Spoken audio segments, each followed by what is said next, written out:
He's not going to prison. Okay, welcome everybody to Streaming Rainbow. I'm your DM, David Robles, and this is SS Sophia, Session 3. These are my wonderful players. Say hello, seagoing socialites. Hello, seagoing socialites. God, I'm going to keep doing a new one every time, and they're going to get weirder. Oh, no. That was already a lot for the mouth. That was yeah. I got a lot for your mouth later. Ooh, baby. So that's a good place to start. River, playing Dutch Lockhart, American boxer turned hero of the West, turned Yakuza, known as the Ogre. To their right is the lovely Julia, playing Ainsley, kind of orphan. Turned. We can now say for sure orphan.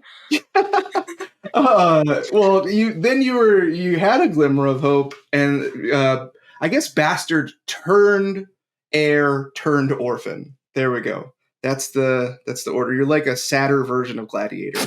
And then speaking of sad, Callum Agnew, played by the ever wonderful Lux. Look at that mustache, everybody.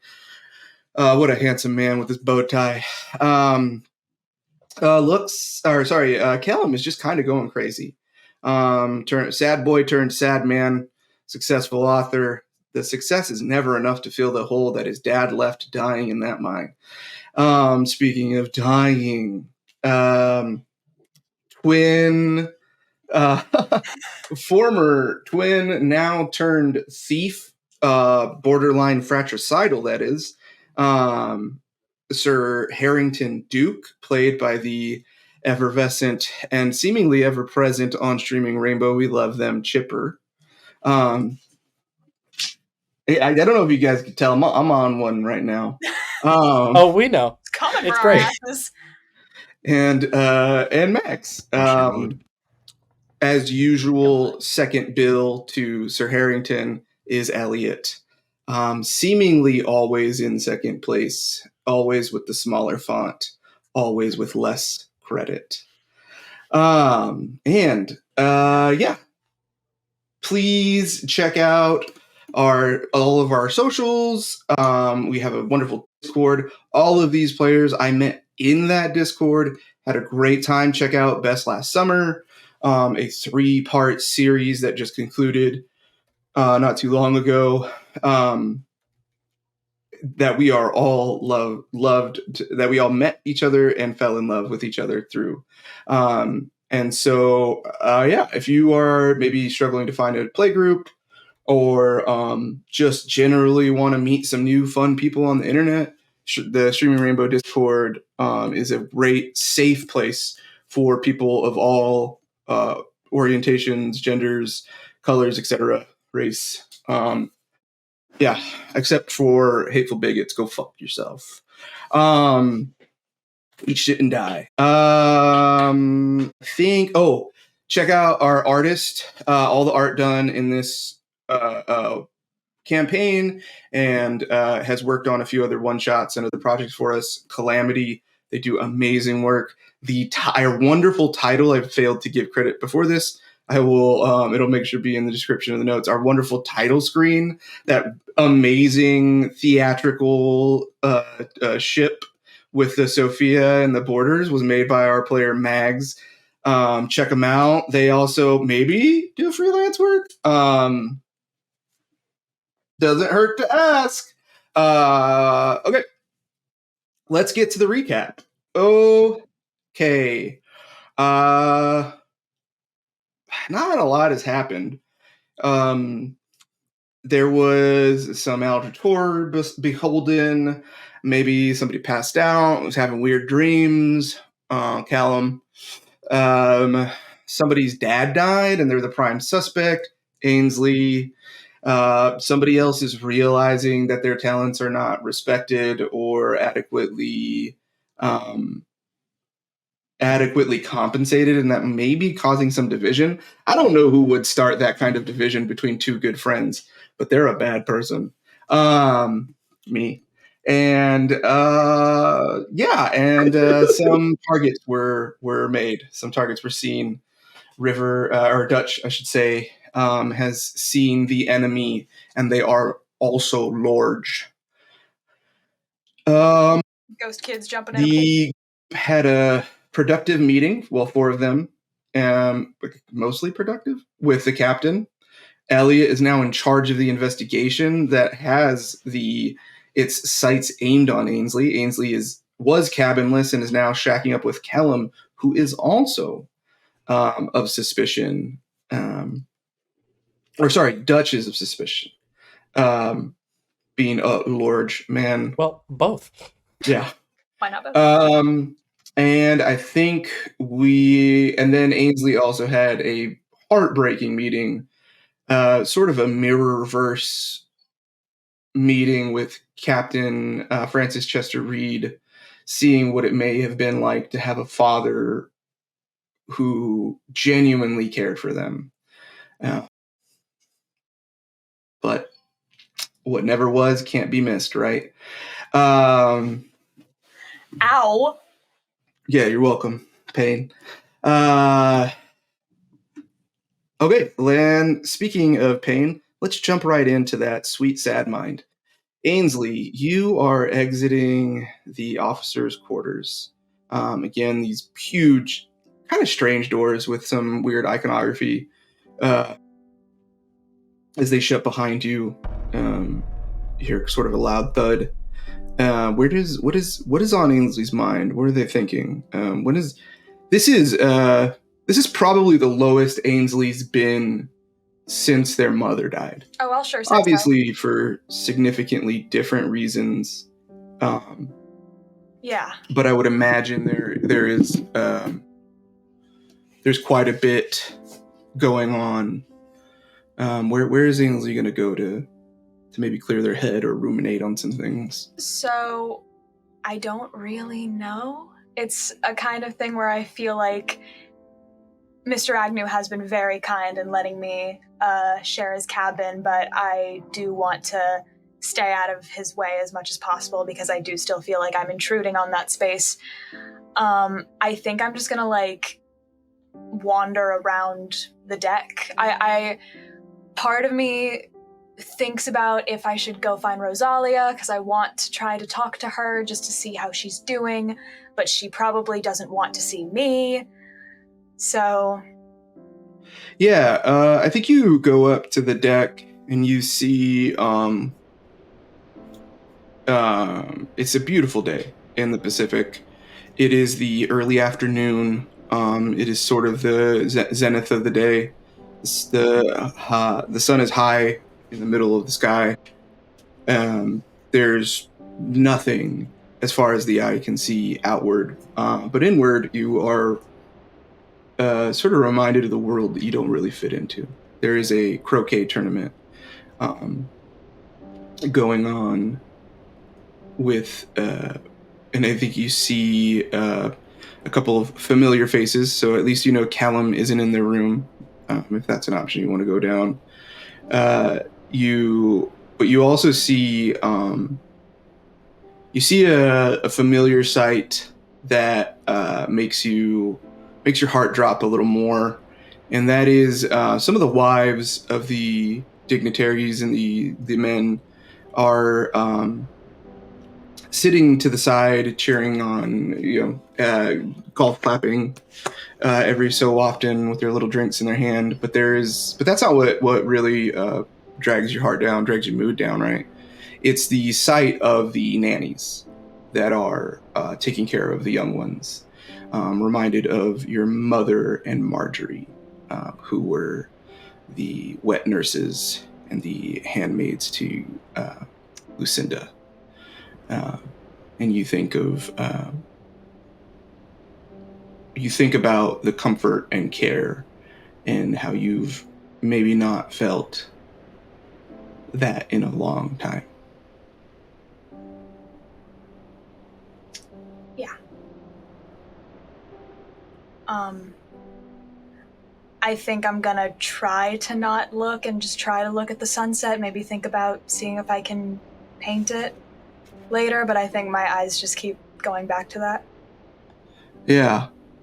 And I think as you think of that sunset, you think of the small red painting that you carry in your stuff, and you think of your mother, and you think of all the years that they cared for a child that wasn't theirs to a man that she clearly loved for a long time, and maybe even till the end, and had to be so close yet so far in the ways. And you think back to a conversation you had with your father not too long ago. It is a family hunting trip. Christian and this is shortly after Christian died. Your father, as a way to retreat and sort of recover, because once again, foul play was there was a suspicion that foul play played a part. So there was somewhat of a prolonged mourning period, we'll call it. And so you are in your country estate, and as you're sitting in what is essentially a deer blind, waiting for something to go by, something to shoot, you sit there with your father, and he's going on and on about the lessons that hunting teaches are just as applicable in the boardroom, and these helpless animals represent opportunities, and you have to be ready, and you have to take advantage of those opportunities when you have them. And I think you think about the opportunity you have for one of the first times with your father alone. Yeah. And honestly, I don't think I'm listening to much else. Like, I definitely don't want to be hunting. Yeah.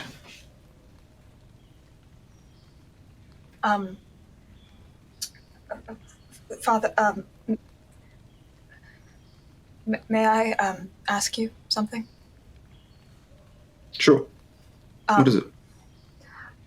Forgive me if this is too forward.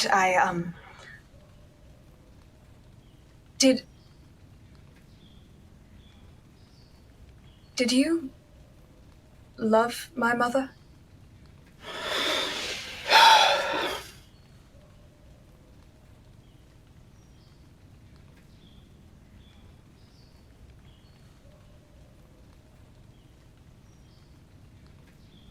No. I don't think I did. Oh. Ainsley, do you know how me and Lucinda came to be married? I don't. My father was a fool. He was a man who took unnecessary risks, who, through lavish parties, spent unnecessarily and did not keep track of those who kept our purse. Our family was near ruin by the time I was a man. I did love someone for a long time, and I had hoped that we would be married. Mrs. Montague? Lucinda was the only daughter of a wealthy man near death, and our family needed the money. So I did what had to be done. And there are things you may not be aware of at your age, but sometimes there's a sort of mania, a sickness that befalls women after birth. Lucinda fell greatly under this after Christian and was inconsolable. unavailable. That is when she first began her needing her medicine. And you know this to be, as he says this with like a bit of a tone, you know this to be the opium that she often takes to sleep. Yeah.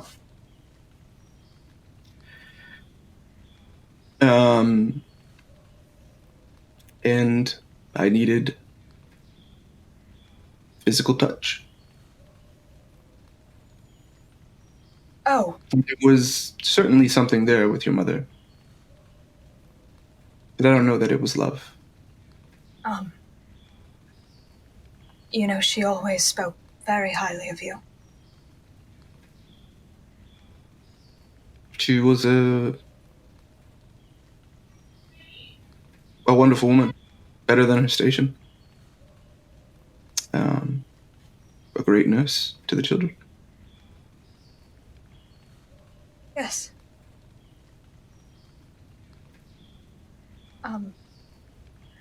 Forgive me, I don't think I can do this. Ainsley, you can do this. My blood runs through your veins. I just don't You will do this. I just don't want to hurt anything.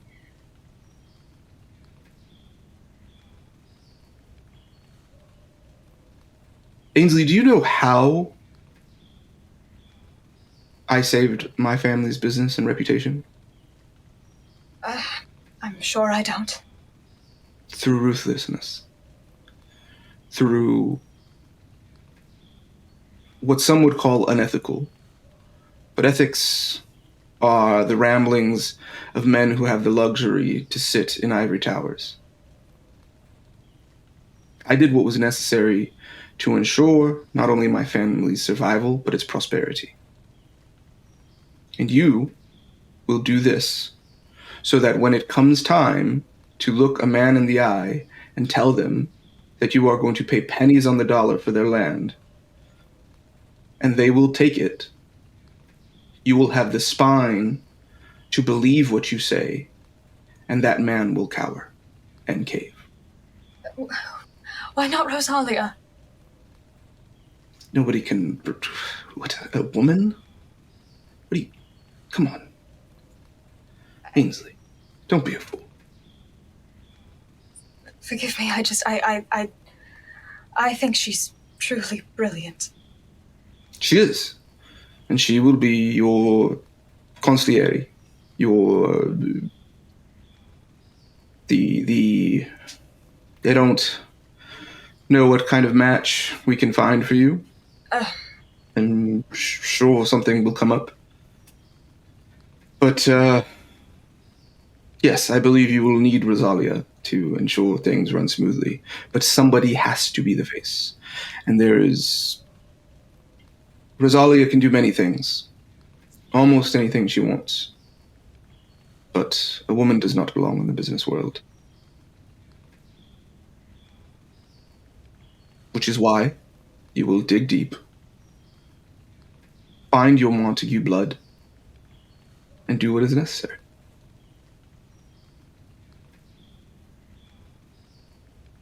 I think every shot I took that day missed. Yeah.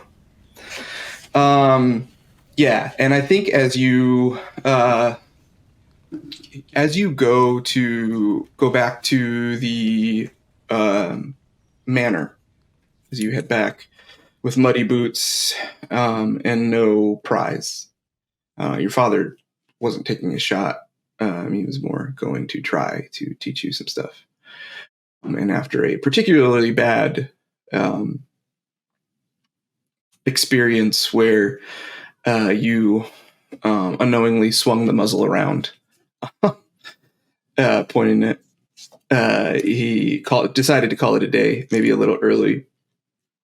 And as you get back to the countryside manor, Marjorie is there to greet you. Well, Master Ainsley, how did it go? Not great. But it was only your first try. I'm sure there'll be more opportunities. Mm-hmm. And you're a bright boy. You'll get the hang of it. I guess I'll have to. Oh, and she, at this point, reaches up and sort of pinches your cheek and gives a wipe to tears that aren't quite falling and says, I know, lad. Your mother's the best woman I ever met. Strength for incomprehensible strength. And if you even got half of that, and your dad, though, your pa, though, not quite as kind as maybe he could be, lacks for none of that either. She always told me how much he loved me. She, before she told me who my father was, all she would ever talk about was how much he loved me. And that has to still be there, right? That has to be true. You know, child, strength shows itself in different ways for different people. Your mother bore tragic and unbearable burdens. Being so close to someone and so close to the prosperity and freedom that could change her family's lives forever. And I could never do what she did. And it took something unearthly to do that.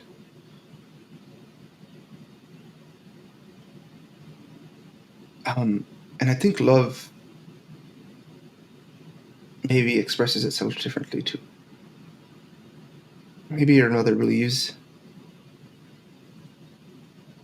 that your father had loved you, and maybe he does. But just like the unimaginable pain your mother went through shaped her and her strength, the things that your father has experienced has probably shaped their love. And your father's experience and choices, forgive me, lass, but haven't exactly been nice. Well,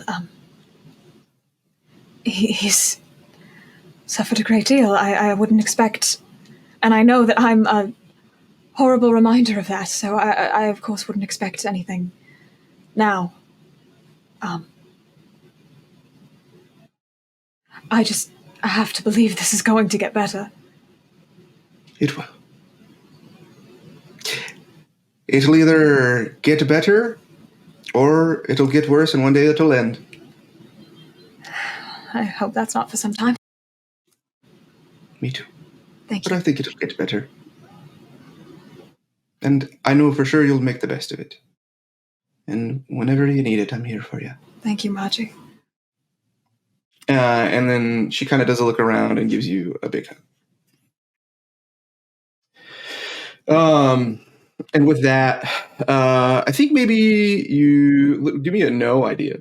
What? Or sorry, give me a no roll. Okay. Or sorry, I mean an idea roll, which is int, I believe, right? Yes. Okay. Int roll. Okay.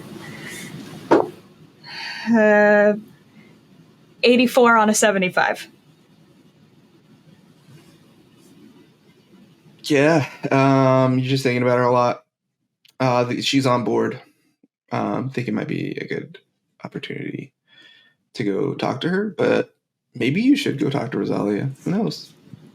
Is Rosalia among the people watching the croquet game? Rosalia is not topside. Okay. Rosalia is not topside. Yeah. Yeah.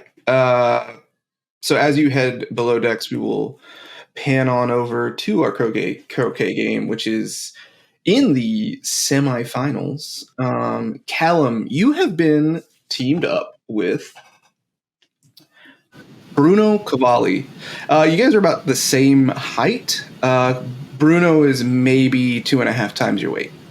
Once again, this is a man who looks like Danny DeVito as a power lifter, also described as a thumb, a buff, but past its prime thumb.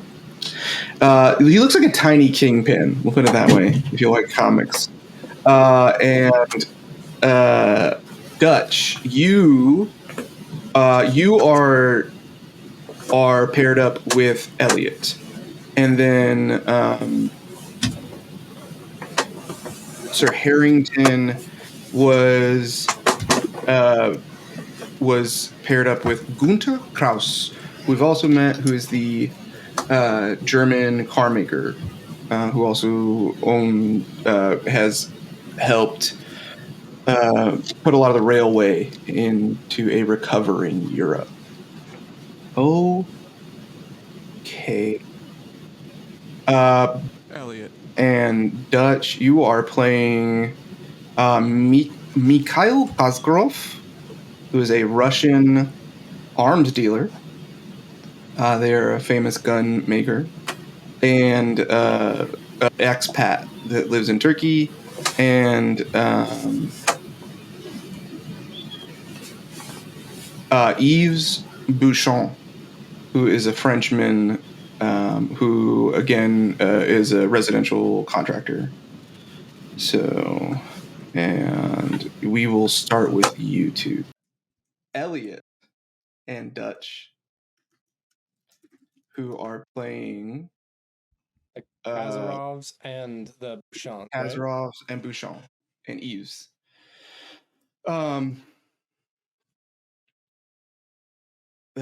Monsieur Lockhart, you sir? Was it? It is your turn. Dutch is quietly gonna lean over to Elliot and just, let me be really frank with you here, bud. I have no idea how we got this. I don't know the rules to this game. Yeah, Dutch has been able to carry the team though by pure like physical prowess. Pure physical strength. Yeah, has been able to, like, the first round was a mess. Elliot was truly just explaining the rules as quick as possible, but then once Dutch got the touch, right? That once Dutch got the hang of it, boxers have touch, the ability to jump rope, light jabs, hooks, the rhythm to hit a speed bag. So once Dutch got the rhythm, it was easy money. Absolutely. Yeah, I mean, Dutch is gonna try to really. Dutch is trying to make this quick, and is trying to just kind of blow through. However, I would also like to look around and see who else is up here with us, particularly anybody with the Kazarovs.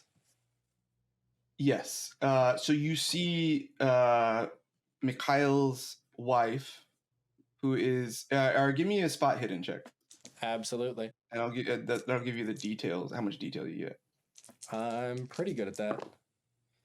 That's a 21. That's a hard success. Perfect. Ooh, yeah. So you will use that a little bit as your no roll as well, right? To remember how much you can match a description to a face, right? So you know that the wife Anastasia Kazarov is standing next to the wife of Yves, Colette. And Yves and Colette are very young. Yves is probably not much older than you, maybe mid-30s. Colette still looks in her 20s. And Colette is one of the ones with a baby. There is a small baby that one of the nursemaids is looking after. And you see, not too far off, trying to be as inconspicuous as a man of his size can be, a large block-headed man. There's Igor. Yep. Beautiful. You also see, like I said, the other players named. And as far as anybody of your target list, Francis Chester Reed's not up here. Right, he's still probably up in the captain's quarters, I would assume. Yes. Yep, and that's it. Yeah. As well, actually, are the hunts about possibly? They're a bit lower on the list. Yes, Teddy Hunt is drunk as hell. They got eliminated a long time ago, but they are talking about. You see them getting into a bit of a spirited argument and saying that, well, the way I see it, the Europeans needed us to drag you out of the muck of the war, anyways. Y'all were going nowhere for 4 or 5 years. Took a lot of American firepower, so classic. That's just the way it is. And you see some pretty frustrated Englishmen who are trying to defend the glory of England, of the British Empire. Yeah, the British Empire, the fading empire. Yeah, I think while playing, Dutch, in his way, is trying to smack talk while also being as polite as physically possible, and just having a moment of, now, Mr. Kazarov, I have to say, you play excellently. It is unfortunate for you that, you're up against somebody in their prime. I can't help that. I do deeply apologize. The athletics, a bit more of my touch, wouldn't you say? You may be younger, and youth has its perks and its benefits, but not all men are created equal.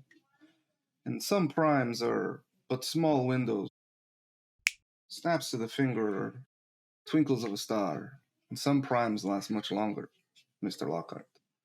And with age comes experience, and with experience comes wisdom. So I'll take my chances. I appreciate and understand that. I just spent quite a few years as champion over in the boxing circuit. So I mean, hey, my experience has some weight to it. I'm not just saying I'm young. You speak very well for a man who's been punched in the face as much as I know you have. Ooh, the thing is, nobody's ever knocked me out. And well, it doesn't always take a knockout for someone to fall down. Don't you agree? I know well. What can I roll to demolish all of these people in croquet? Because I've been trying to figure that out, and I don't know if it's just like a raw strength thing or like a dex thing. It might just be strength. Or a brawl thing. It could be strength. Yeah, it's definitely brawl. This is what we'll do. Just let me fight it. One of you, both of you, have to roll one roll each, and one has to be strength and one has to be dex. I got strength so hard any dex day of the is week. 80. I have a strength You're of 80. because my strength is 55. We will come back to you all. Sir Harrington, you again are paired up with, who did I say? Gunther. Krause. Yeah, and you're playing a couple. You guys are waiting on the sideline right now. You guys are waiting for your match. Yeah, you guys are sort of sitting on the sideline having a couple of mojitos and or I don't know, whatever Sir Harrington drinks. But Gunther's having Sir Harrington drinks whatever you put in his hand. Perfect. Gunther is telling you about how much he loves mojitos from his one visit to America, and he went to see horse races in the South. And he's like, yes, you see the inclusion of the mint and the sugar, and the way when you smash them up, it releases such a delicate bouquet of fragrances. However, I do believe you Americans like it a little too sweet. So I usually ask for a half serving, and that really allows the mint to come forward more. I would not think Americans would be capable of something so complex.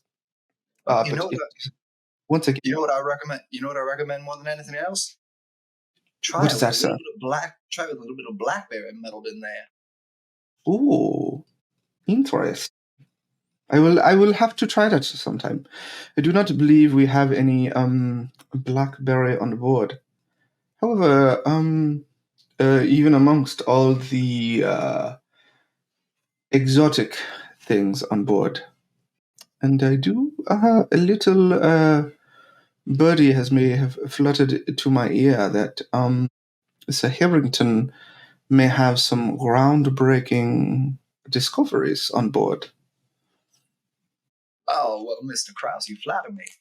But you have to know that I certainly can't speak of it until I'm certain of what we have to show. Certainly.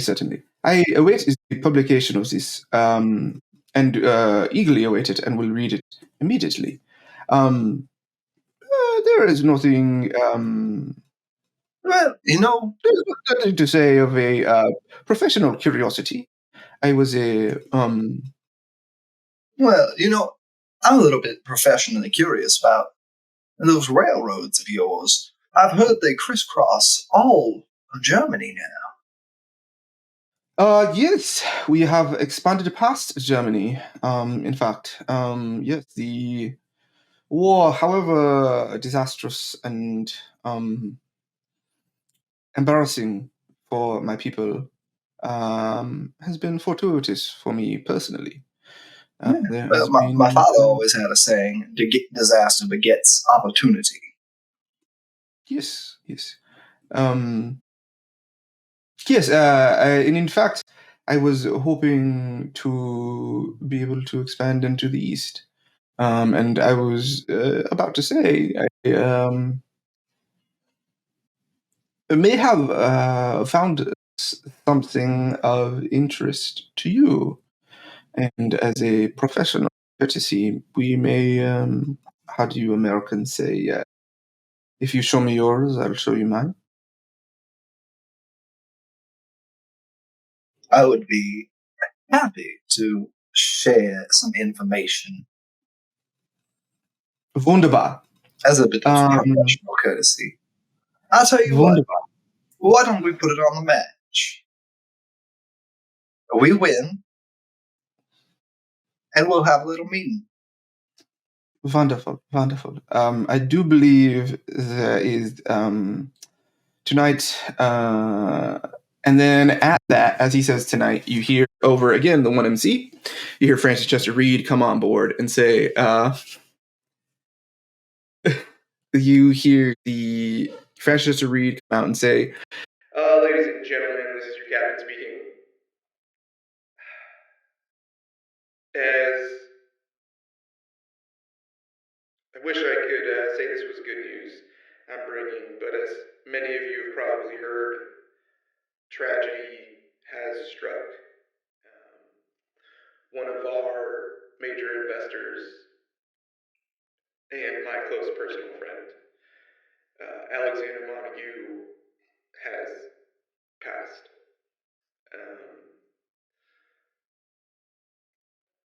There is suspicion of foul play, and we are doing everything we can to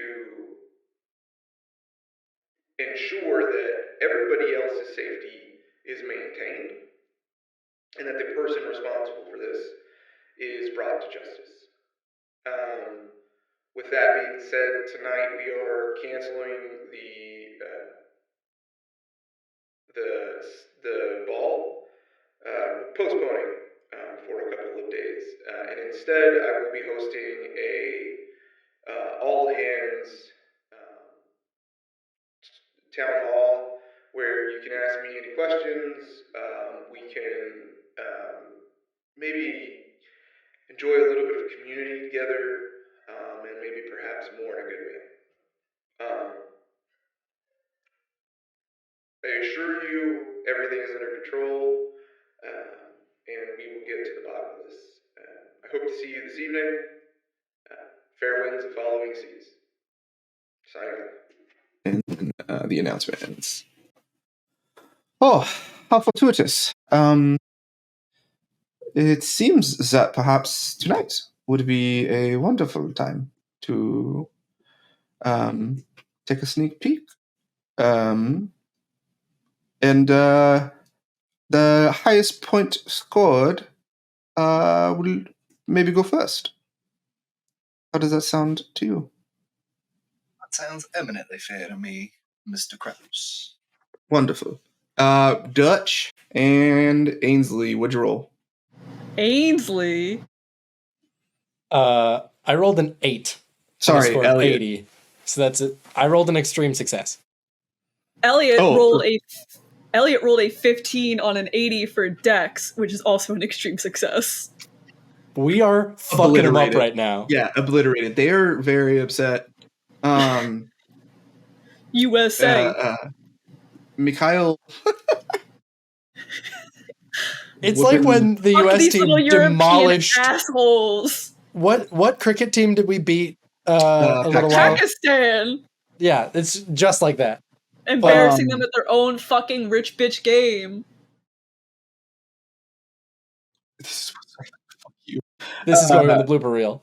Mikhail, you guys are shaking hands like gentlemen at the end of it. And Mikhail comes to shake your hand, Dutch, and says, Mr. Lockhart, well played. It seems that youth prevails today. Day, but not every day. What you said rings true. Experience is usually the victor. Just so happens, I happen to have a little bit of both in my corner. Well, let's hope it's enough. I hope so as well. And you feel a little too tight of a squeeze. I'm going to make this a little bit of a dick measuring contest. Roll it. I'm going to give his hand a nice little squeeze. Roll strength. Okay, not as good, but still good. That is a 35, so that's a hard success. Okay. Yeah, he hangs tough a little longer than you think. But they are definitely the one to pull their hand away first.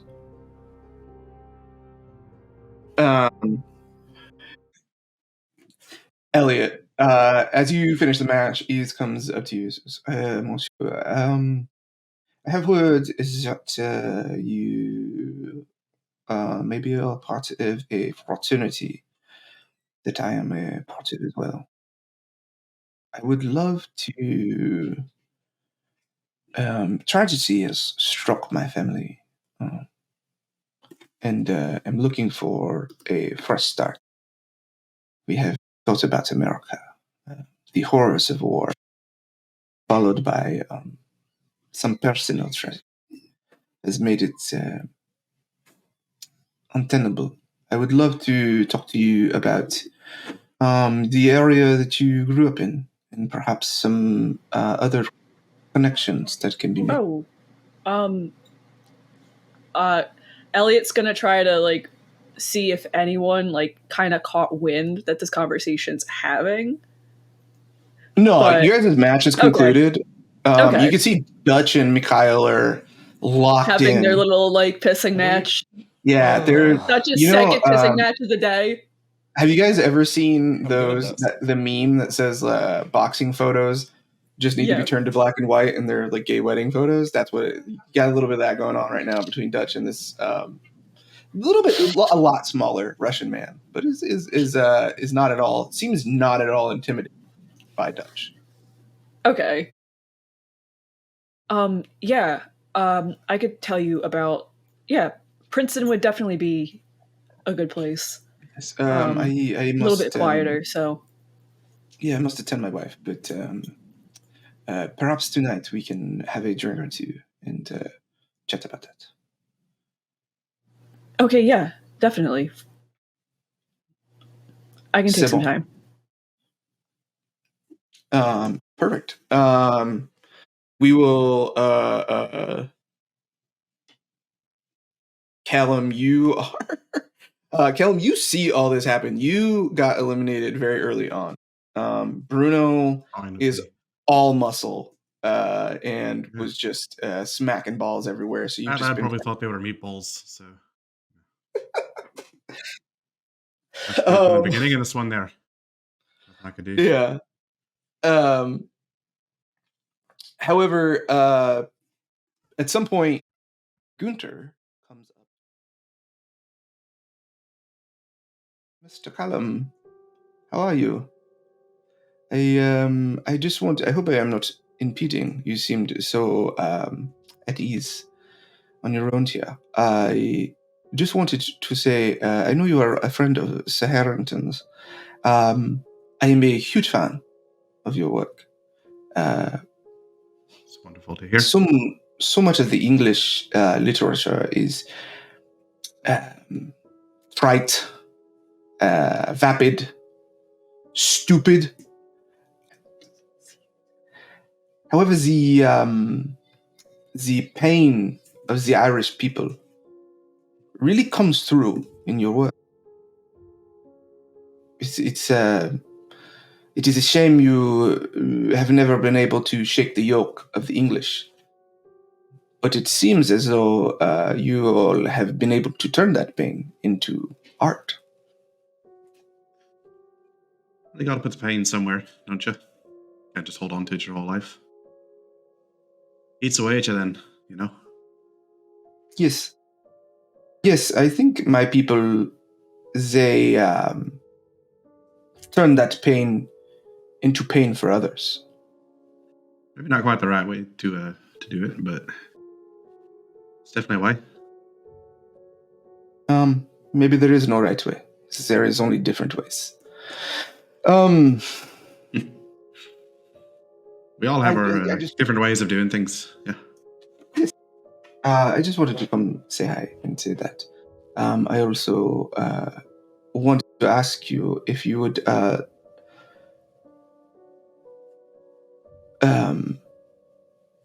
I was also a close friend of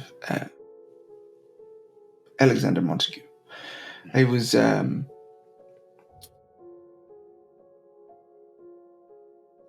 I helped secure his funding for the Sophia. He was quite reluctant at first, but we go back a long way.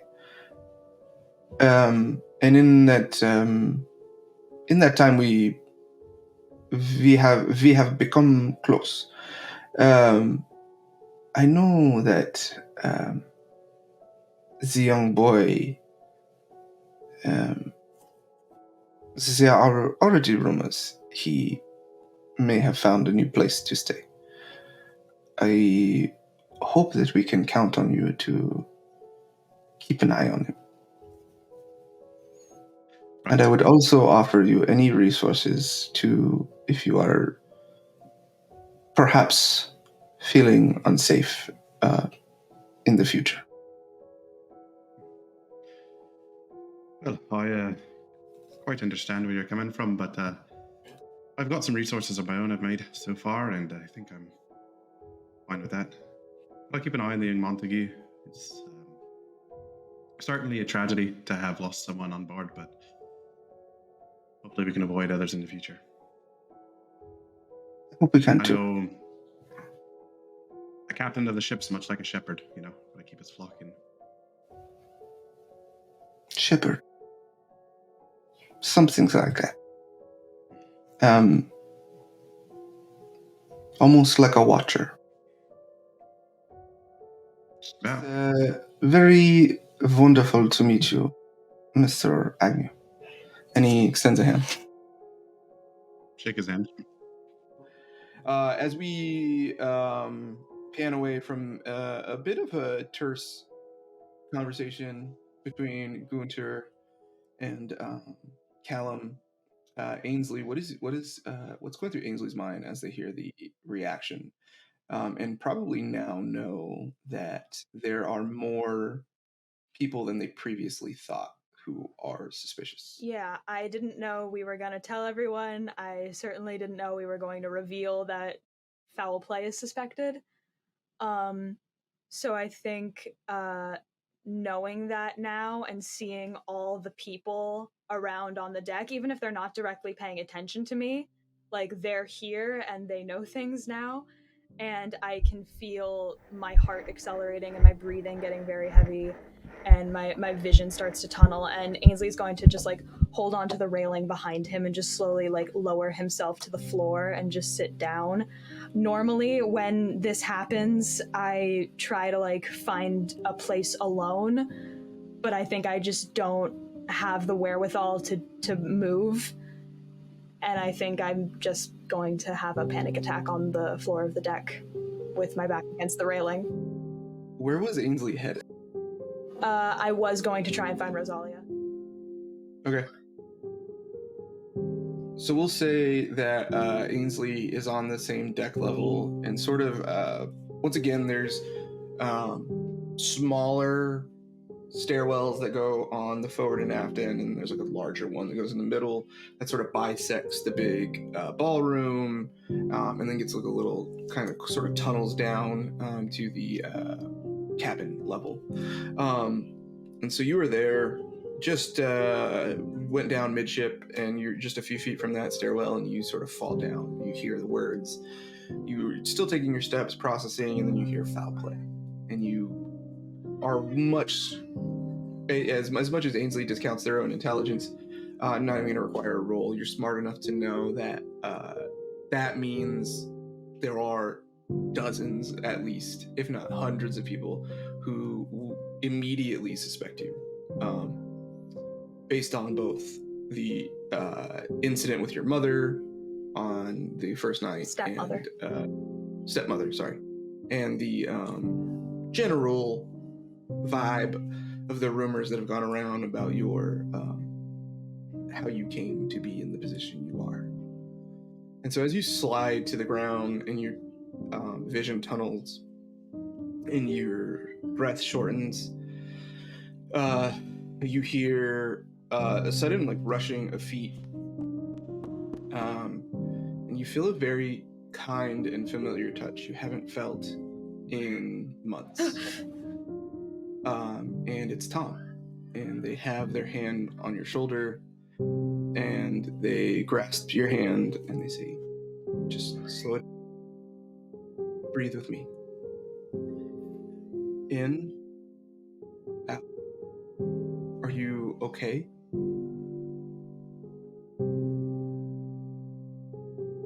Ainsley, are you hurt?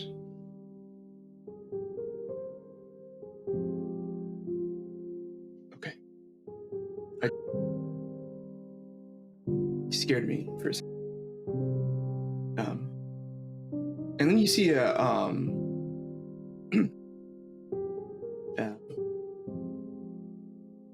would you like help?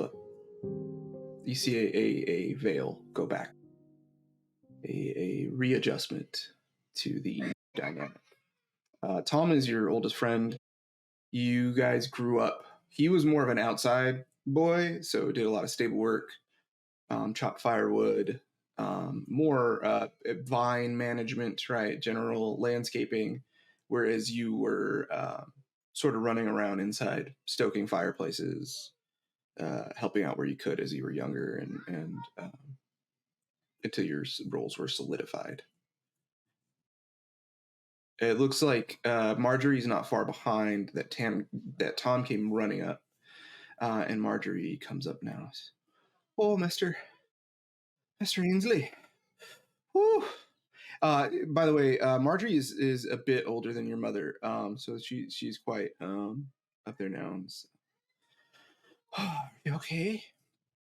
We saw you slumped over, and after that, what happened last night, we thought maybe, and with poor Christian, we just we're glad you're okay.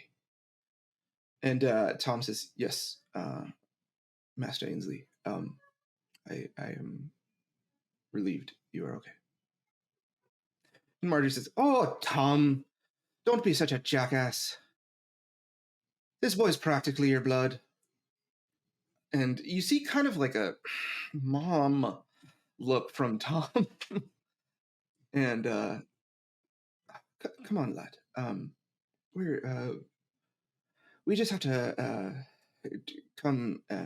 Your mother called down for some services in the room, so it will be just a moment. And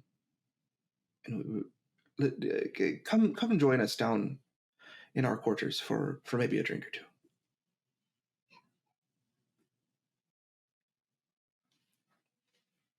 Yeah. All right. And they get in. They go in. They're in there for about 15 minutes. They come back out. And you head down a couple more levels. This is sort of they are right above the level. They are on like the 4th level, and the 5th is where our other young man, Ainsley or Elliot and Dutch overheard some real freaky stuff. So they're a level right above that. You guys are sort of in the middle of the ship in terms of decks. Yeah, so the air's a little more stuffy down here. There's no the tunnel.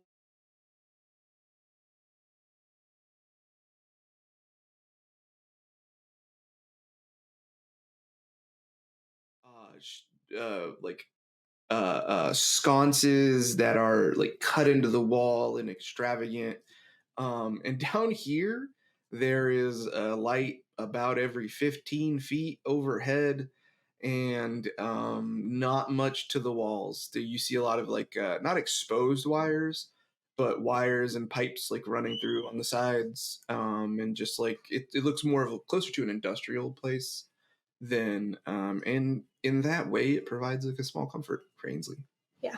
It feels more. And at this point, and it's also louder and lively. Yeah.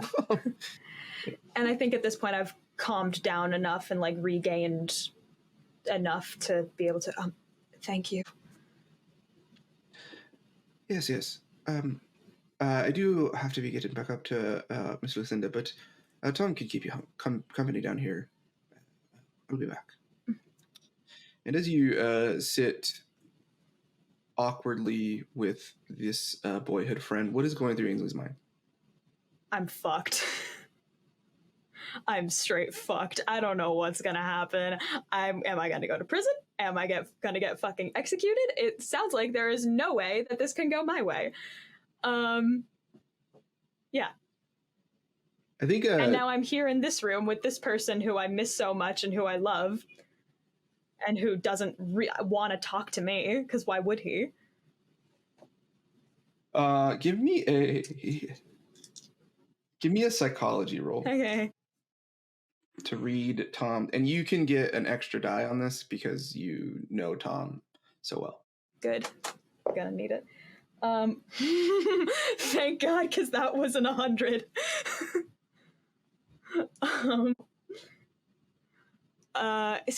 80 on a 40. Okay. This is the first time you've sat alone in a room with Tom in about 7 months. 8 months maybe. This is the first time, like pretty much since everything went down and you were formally adopted or accepted into the family. And previous to this, you thought it might just be jealousy, maybe, or like an anger rooted in jealousy is maybe what you thought before, and you're realizing now you can't quite tell what it is, but it's a different thing that's eating up Tom. Tom, if you have something to do, please don't let me keep you. There's not much to do out to sea. Mother, I came sort of as an assistant to Alexander's valet, but not much to do. So thanks for that, I guess. And it gives you a wry smile that is, you can tell like half a joke, but also a little bit of a question. I have nothing to do with this, if that's what you're asking, but I'm sorry for everything.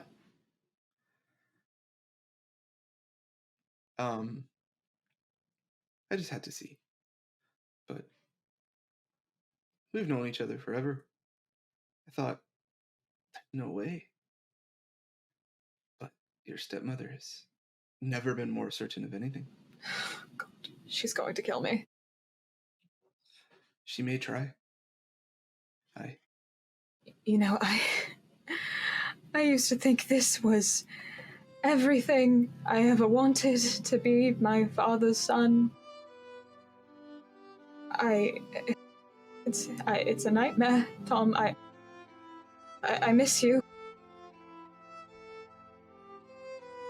I miss you too. I never thought I'd say it, but I miss how it used to be. No idea. I thought it would be us against them. Forever. It's not a grand life. But I think, much like our mother, with you by my side, you know, it made every day a little bit easier. And it made a hard life worth doing. And then you, instead of us against them, you became one of them. It's still me. Now. Tom. Because it was never you. You always been one of them. Maybe that's why you're so special. No. If none of this had happened, if Christian hadn't died, I'd still get to be with you. I'm not special, and that's part of the problem. No, Ainsley, you've always been special. You've always been different. You're a dreamer. You're an artist. Whether it was this or something, I think the reason this was so hard is I think we always knew one day you'd outgrow our friendship. I guess I just didn't think I'd have to see you so far yet so close. Tom. Every day.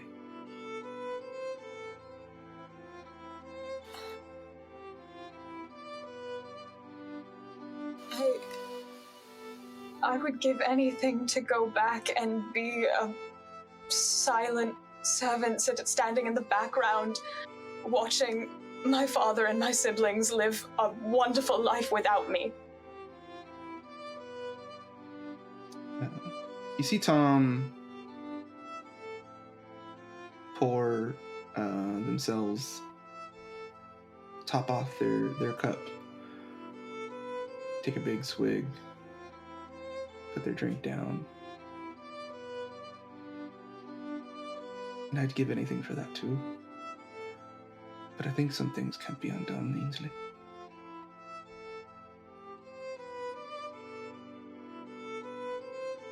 Please just know I don't see you as my servant. You will never be inferior to me. I know. It'd be easier if you did. I think resentment, hate, it's just a lot easier, you know? It's hard if you're it'd be a lot easier if you're some fucking prissy boy who didn't deserve it, who was easy to hate. It helps you to see me that way. I understand entirely. I could never see you that way. Not in a million fucking years. I'm really scared, Tom. Tom reaches their hand over and says, touches your hand that I assume is like on the table. Yeah. I may not be your servant, but I'll make damn sure nothing happens to you. Oh God, please don't get yourself in danger. I don't know what this is. No one's gonna miss another second-generation Irish. I will. Please take care of yourself. All right. But if you need it, I'm here. Thank you.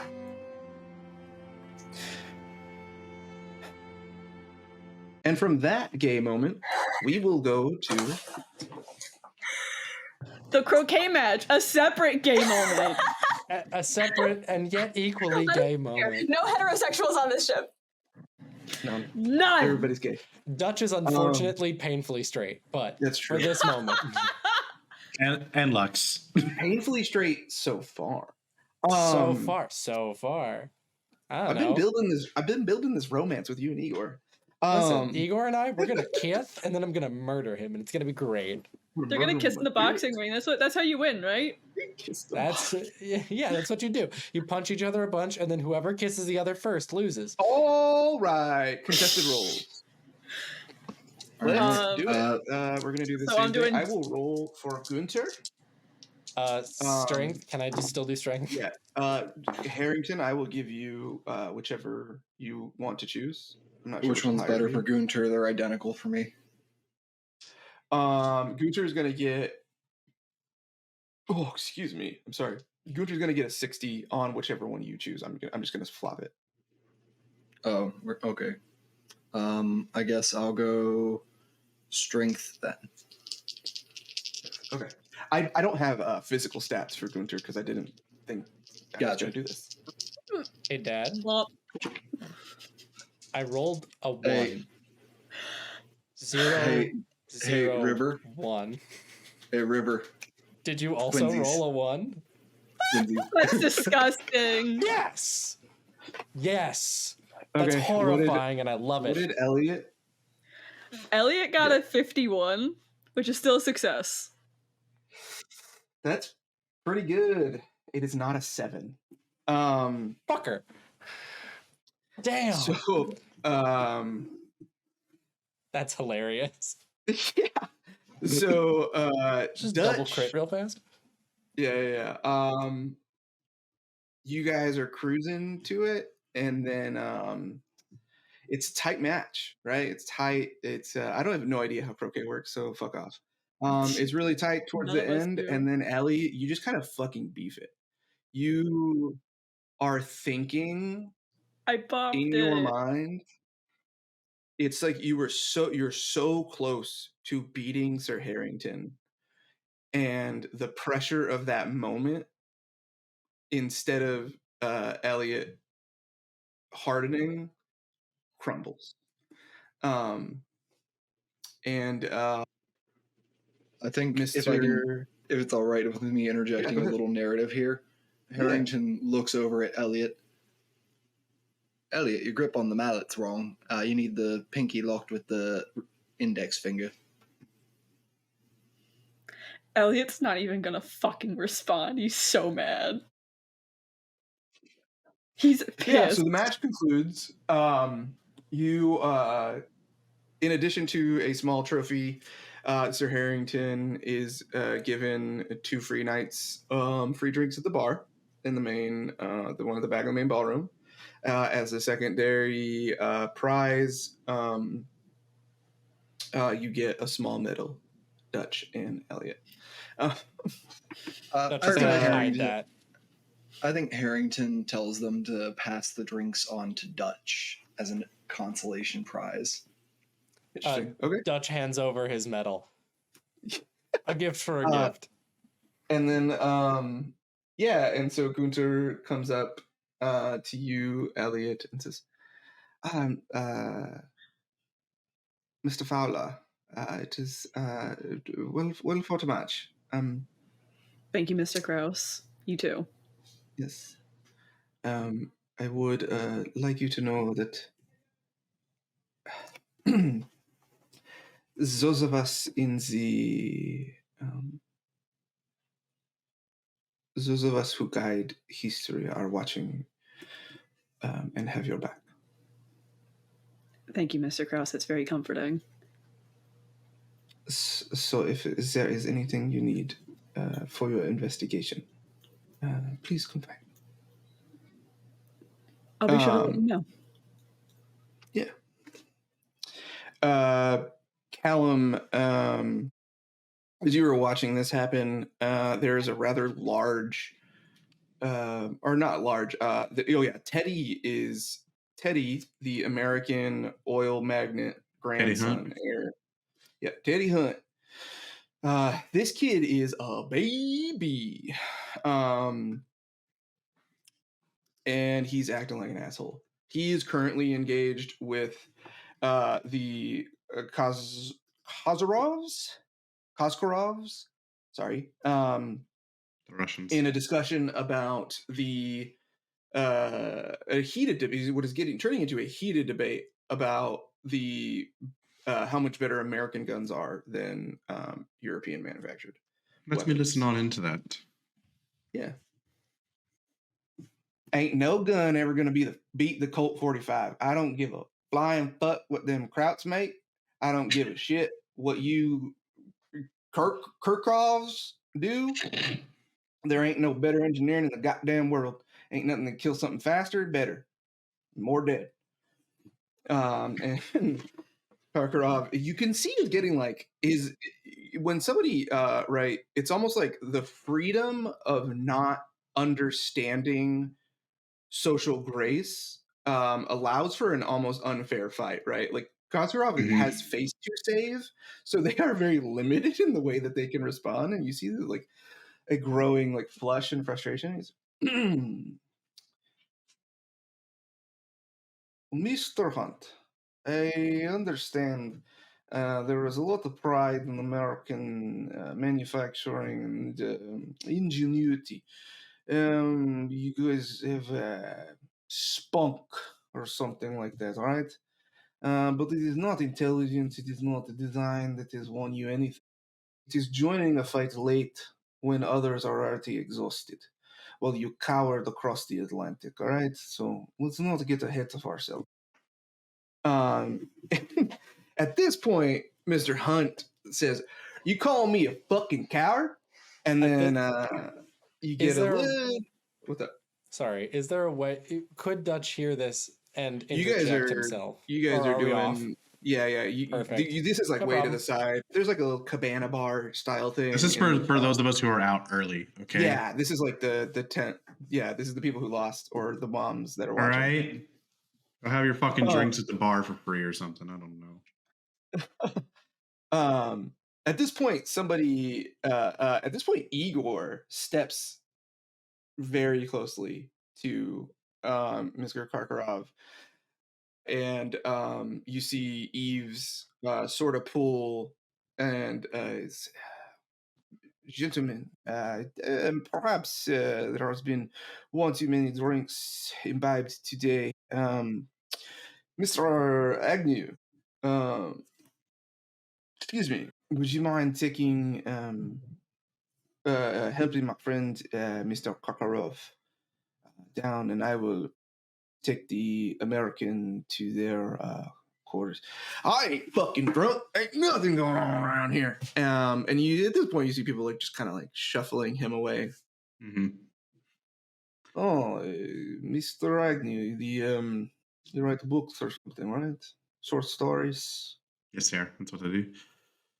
All I do, write little short stories. Folk, yeah. Yes. Irish folklore, yes, sir. Yes, I heard they call you the monster from you write the Watcher. Yes, sir. Yes, we have a similar story, and you see this like sort of like eye roll of like myth, right? Like this, like yeah, sure, the myth. In my home country, it's the Baba Yaga. Maybe the same. Right. Maybe you come spend some time in Russia, right? All the Russian authors want to write about is aristocrats and war and peace and go on and on. We could use some good light-hearted folk tales.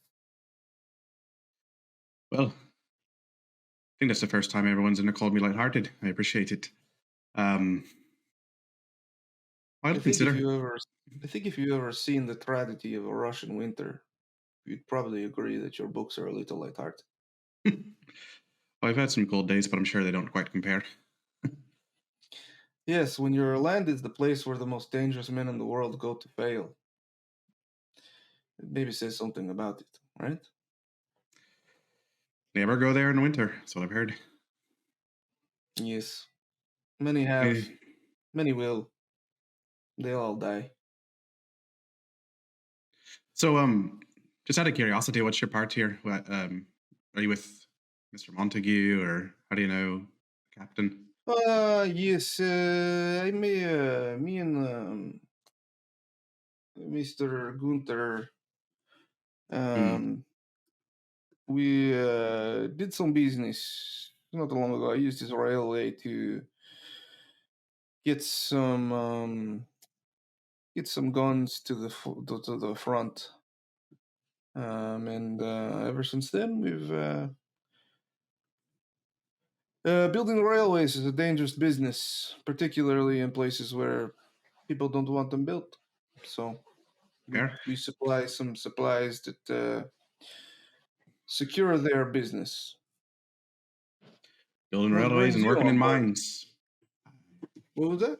I said, building railways and working in mines, two the two dangerous jobs of the world right now. Oh yes, yeah. I have done some work with Mr. Montague too. I know some of their mining operations have been Failures. unsecure, It's a better way to put it. unstable, perhaps. So, what brings you on board the Sophia? Just looking for inspiration. Always looking for some new things to write. Hmm. You You see, found the Watcher of the Mr. Forest. There's got to be other Watchers elsewhere, right?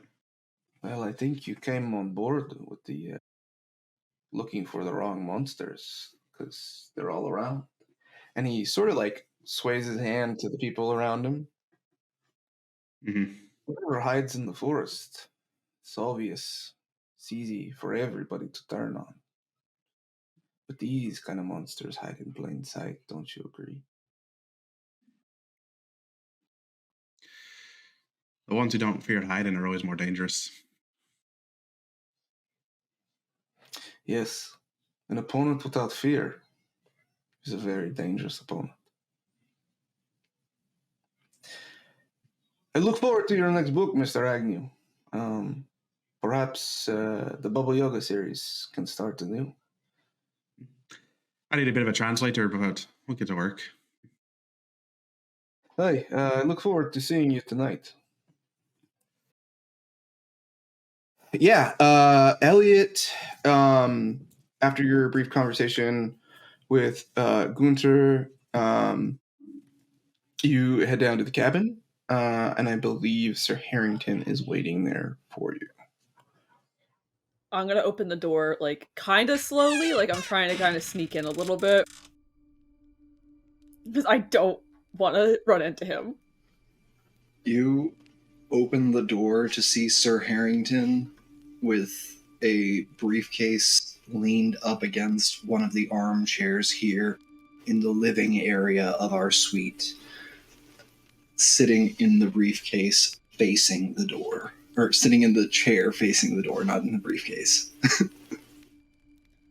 So you're not facing the door. I am facing the door. Okay. Is there any The way briefcase I is can tell? open away from the door. Okay. I forgot to congratulate you on your earned win, Harrington. Guess one of us is a Congratulations. gifted natural. Congratulations on second place, Elliot.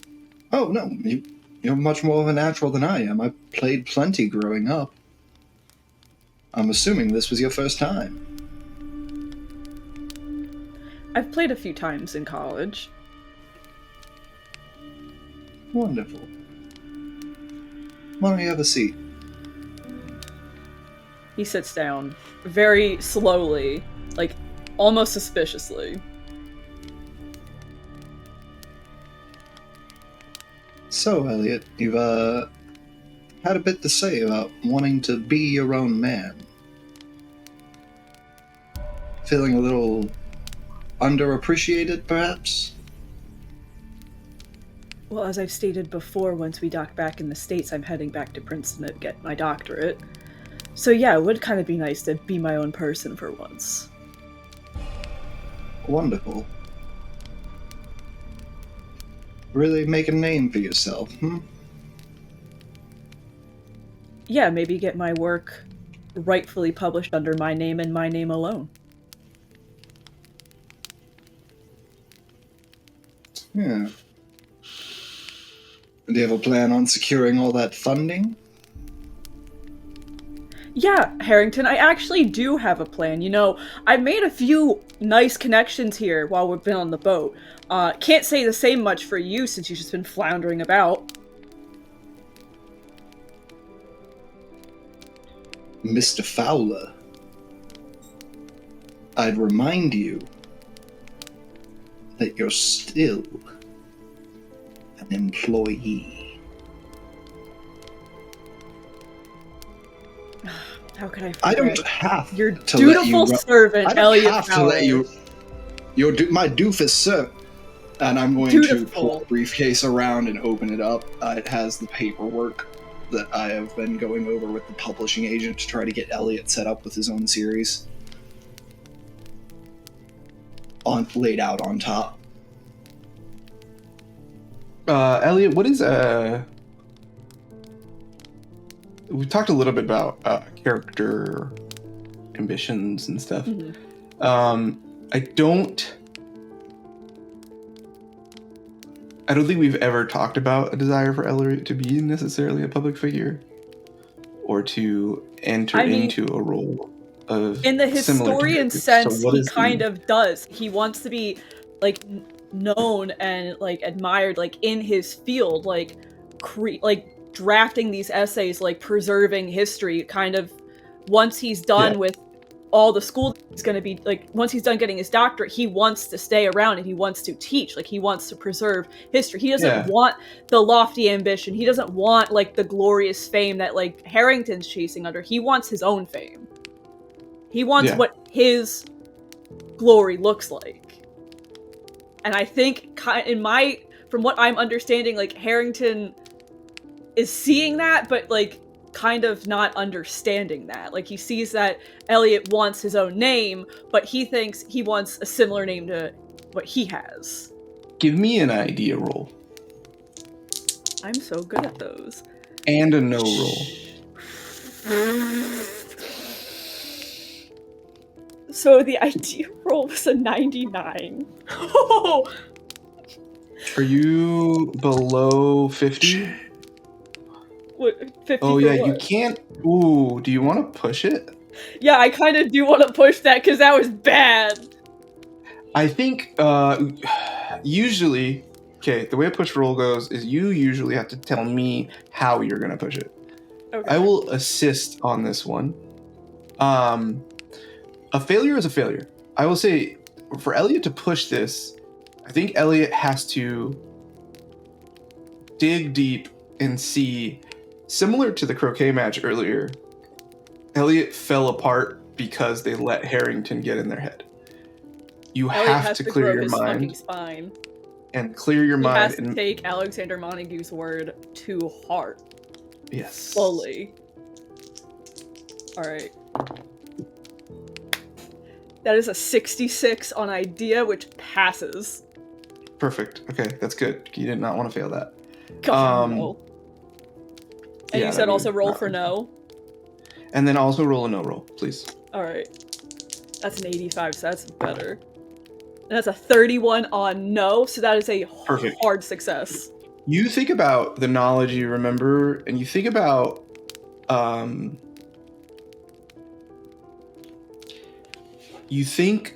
how Sir Harrington came to be themselves. And you have this idea in your head right now that this is a man that doesn't know what to offer you because they never sought anything for themselves and assumed the identity of someone else. And so if they can't even be true to themselves and know their own identity, how could they know how to assist or be who you want?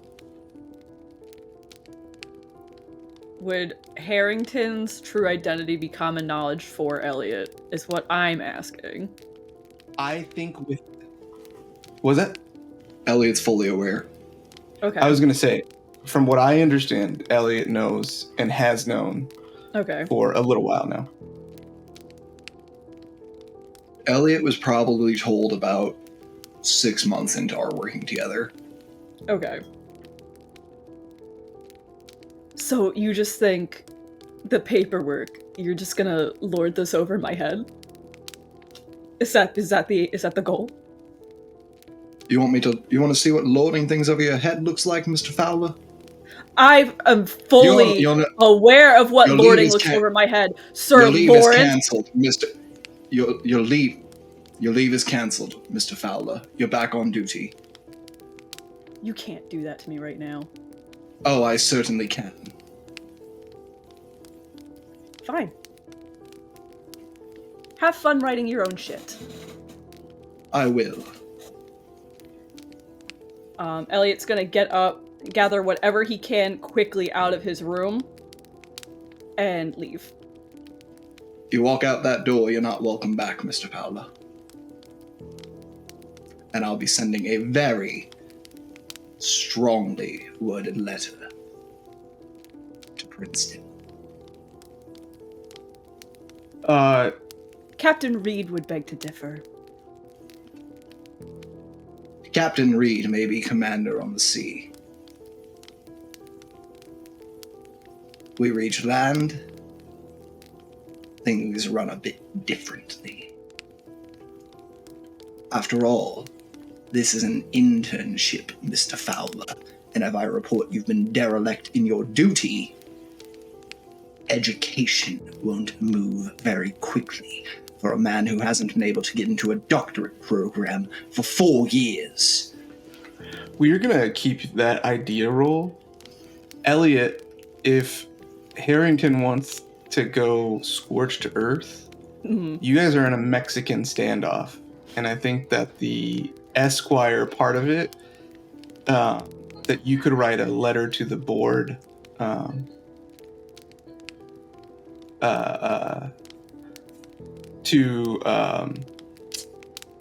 the board, the bar? To the bar. Sorry, yeah. To the bar association, as well as everybody else about what really happened to Sir Harrington. Sir Harrington. You know, Lawrence, that law degree that you so rightfully got, be a fucking shame if anyone had figured that one out too, you know. I'll take my chances against Princeton. I don't think you want to take your chances against me. It's not And me walks against out. Princeton, it's my word against yours. Elliot walks out. As Perfect. Elliot, as the door closes, you hear Harrington. Misbegotten whoreson. The fucking no gratitude for what I've done for that poor little shit. Yeah, great. I actively forgot to breathe. Okay, and where's I think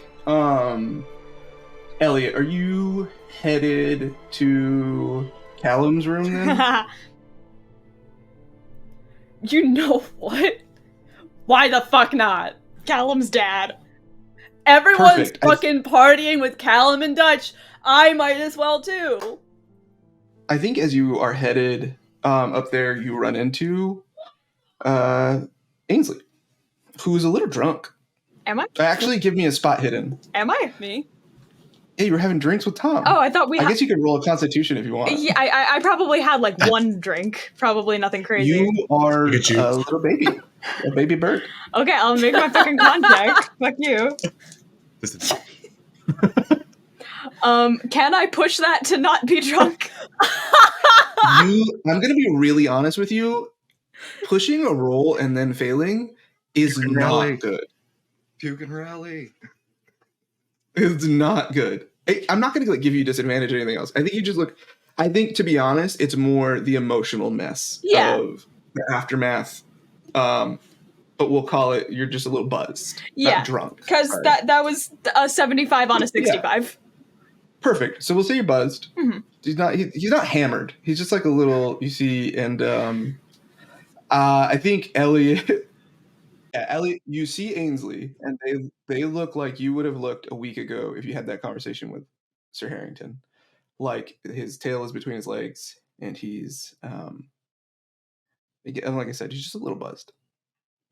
Oh, young Mr. Montague. Are you okay? Hello. I'm all right.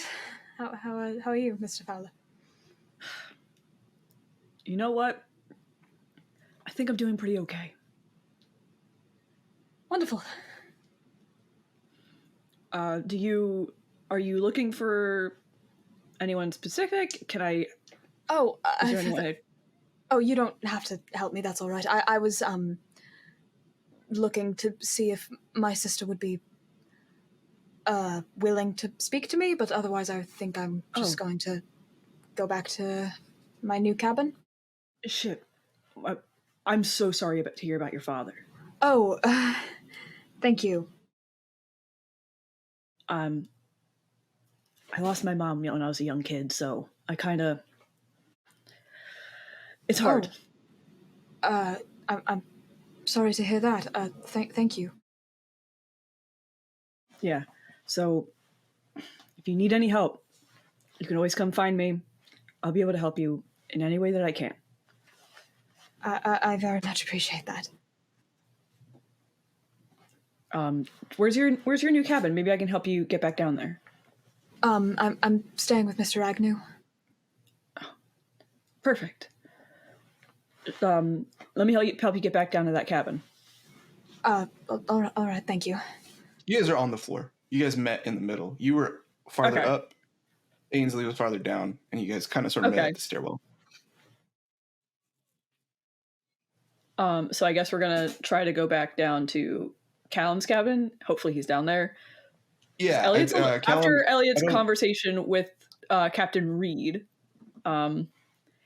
he's a little suspicious of Callum, but I don't think he doesn't really know much about Callum either. So yeah, I think Elliot would have the idea that if he talked to Captain Reed, Captain Reed would figure out a place for them to stay. Wouldn't be a problem. Yeah. And somebody in the Virgo Pastoris would take care of you, right? Oh, for sure, yeah. But I think without trying to impose immediately, I think the idea of Callum being one of the only other people you think they would probably be cool. You think Dutch might be, but you're a little afraid of Dutch, and you I'm also don't know still very scared of Dutch. Understandably. So yeah, Callum is in there. He's not. I would be in there. No, I would be. Yeah. Okay. Callum is in their cabin. So. All right, I'm gonna knock right on the door. Mr. Agnew? Imagine he opens the door and it's kind of like when your outside dog is bringing home a friend and now you have two dogs to take care of, you know? All right, Mr. Fowler, how can I help you? Oh, I was just returning Ainsley back to his, he was explaining that you guys were bunking up, I guess, for now, so... And Elliot still fully has his briefcase, coming out of the fucking sides. That's not Ainsley's briefcase or baggage there, so you need to set stuff aside for a second. Yeah, Sir Harrington and I got into a tiff, so... Is everything all right? Difference of opinion might be resolved in a few days, but we'll let tempers soothe for now. Right. Well, as for much now, it's probably best to just set stuff down, and As much as I don't want to, I feel like I should attend this meeting. I want to see if Rosalia would be willing to have a conversation. I saw some weird shit down below, so I'm gonna go there. Down below where? What kind of weird? I believe in Sir Harrington's nice little crate he's got down there. That's your crate, Elliot. What kind of weird shit? Did I see it? I don't remember. I think I just heard. You didn't right? see it. You heard it, and then you passed out. I heard him talking about something about my precious not being him. Yeah. Harrington was freaking out over his own little box down there, whatever he has in there, some baby precious type thing. I don't know. Can you take me down there with you? I'd like to check in and see. Elliot, give me an idea roll. That is an 18. So close to an extreme success. That's a hard success still, though, right? It is still a hard success. Okay. You think about your research, and your brain immediately goes to the book. That should be in your bag. It definitely is in my bag. The book, I think, was the first thing Elliot grabbed out of his cabin. It wasn't in there. You should check. Fuck. Shit. You give me a listen roll. We'll do this a little bit retroactively. All right. Also, I just want you guys to know God. I'm asking for a ton of rolls. Please mark your successes, and if you need to listen to after, mark them, because after this episode is when we're going to do the level up thing. Okay, cool. Dex. That is a 14, and I had a 20 to succeed. You know for a fact that Harrington will be out of his cabin in about an hour after the town hall thing starts. Mr. Agnew. Yes, lad. How does a little B&E sound for you? What? Ainsley, there's no way I can get back into that cabin right now with Sir Harrington in there. There's something very important I need to go get before we check on the crate.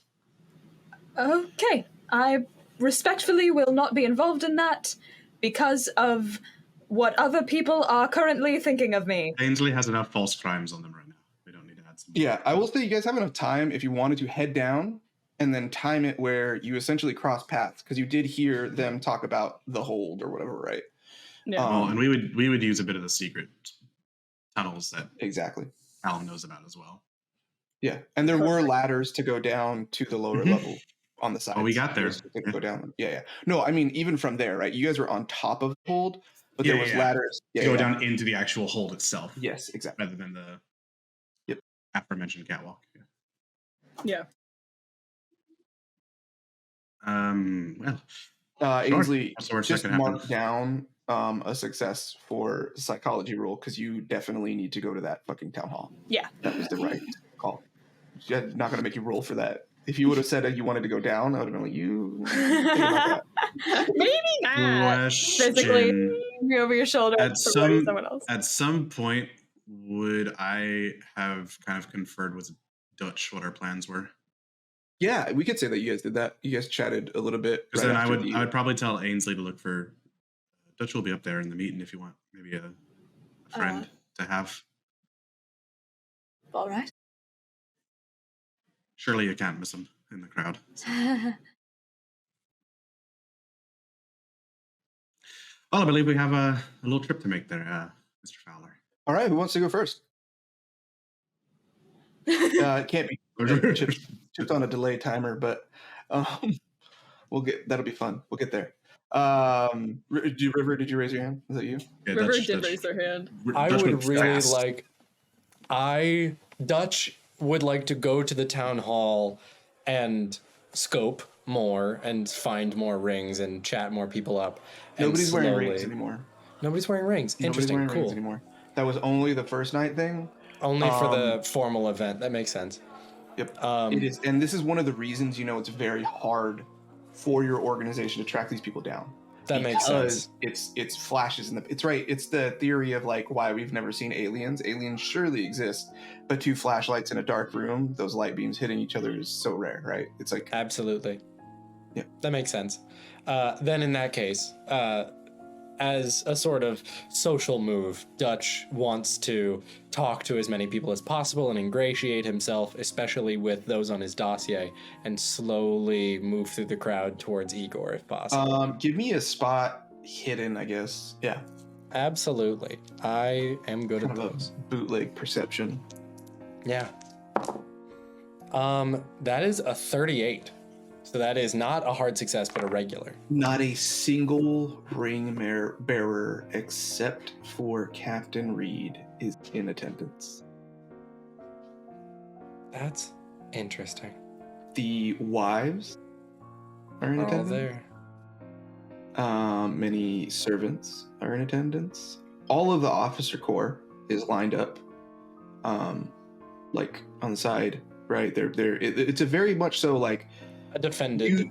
you see. So I'll give you just like a general scope of the idea, right? Again, this is Thank like you. a huge ballroom, and there's like a little bit. It's like that Titanic style, 2 stairwells coming down, and then this middle sort of veranda almost. It comes out into like a veranda. This landing it comes out as into a veranda, and there's other smaller ones, and the officers are like all lined up on the side, and there's like a seems like a podium or something for makeshift one to like for him to make a speech.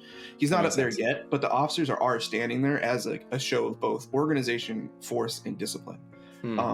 You recognize, although the methods are different, the symbology of strength is the same organization to organization. People that Never convey changes. strength through violence, right? These are uniformed people, but it's the same fucking thing the Yakuza do. They are all brandishing, I'm sure, some form of pistol or rifle. They're all in They all uniform, have. looking the So these same. are all officers. They all have their sabers. Yep. Sure. They're in Yeah. their like formal wear. And so so you see that at the front of the room, and like I said, there's no guns. This is kind of like the milling time. People are just kind of like chatting, and there's like a tenseness in the room you can see. And it is largely though one of the things why it's not maybe too crazy that you're not seeing these people is it is largely women and children. It is mostly in the elderly. Sure. One person that you do run into is a Colonel Baugh. He's a short man who he's got big jowly face, a tiny little mustache, and some glasses. And as you're sort of socializing around, and he says, "This would have never happened on a vessel that I was commanding during the Great War." Yeah. Oh. Are you Yeah, all right, sir? The USS Pennsylvania battleship Oh. I was the commander of during the Great War, and I will tell you that if anything like this happened there, skulls would be cracked until the perpetrator was found. Captain Reed needs to earn that title. You know, I tend to agree. I happen to be a bit more on that type of discipline. Dutch Lockhart, lovely to meet you. I'm sorry, what was your name? And I assume rank, sir, so that Captain I may Ball. be respect. Captain Pleasure. Ball, lovely to meet you, sir. I do Absolutely. believe I seen you fight one time too. Oh, have you now? Yeah, yes. A bear of a man. You're quite a lot smoother on your feet than I thought you'd be. I do my best. Lost quite a bit of money on that one, but the second time I earned it back, so No I think one, I owe you a drink, sir. no one expects a bigger man to outbox his opponents as opposed to in.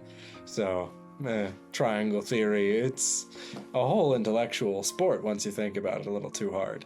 So you get talking with him, and he's just going on and on about how he would do things differently, and he's got the whole thing, and you're just And the kind of war, people watching.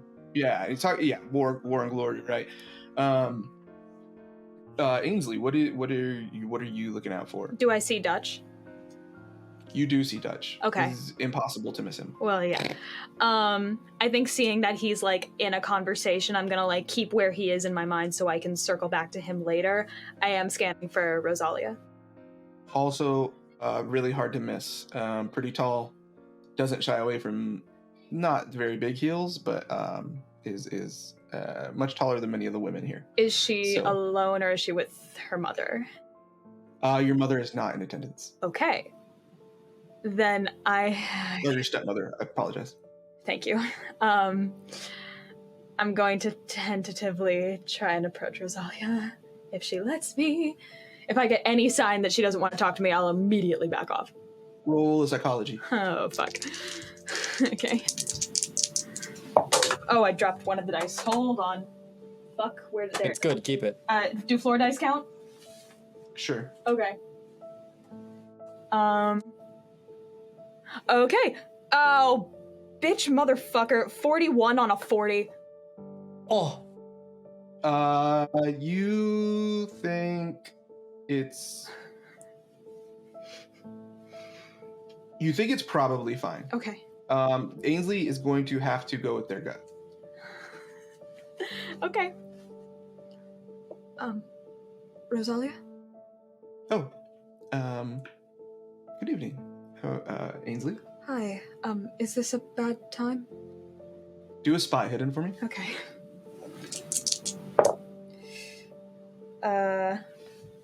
I think that's a 10 Hell yeah. damn. on a 60.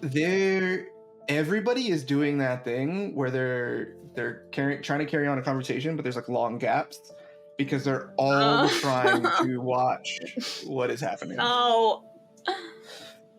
Good evening, Ainsley. Speaking of, can I be one of those people? Fuck you. Hey, look, I'm nosy as shit. Roll one of your 10s, and anything 6 through 10 is you're there. 1 through 5, you're not. I got you. 10. Perfect. You're close enough. Okay. You can't hear word for word, but But I'll take every other. I'm Yeah. happy with that. you can get the sense of the conversation, I'll say. Is this a bad time? It's certainly not a good one. I can come back later if you prefer. No, it seems like it's never a good time anymore. Right. But it is well enough. Well, it feels foolish to ask how are you.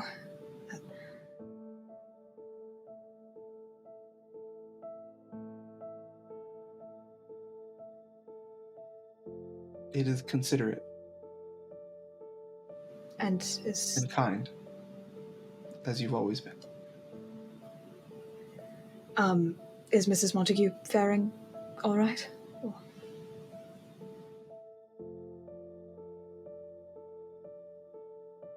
Ainsley,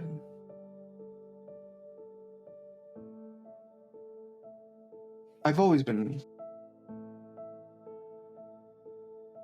I don't know if closer is the right word, but me and my father are cut of more the same cloth than me and my mother. And for that reason, he's held me close. Closer. It does not mean I don't feel sympathy for my mom, because I don't know a person who's lost more over the last decade. Right. So, I don't know if she was all right before this, but I don't think she will be after. Of course. I want to help you.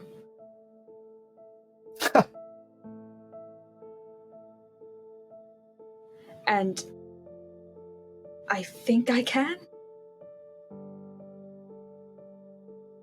At this, she gives like a very quizzical look.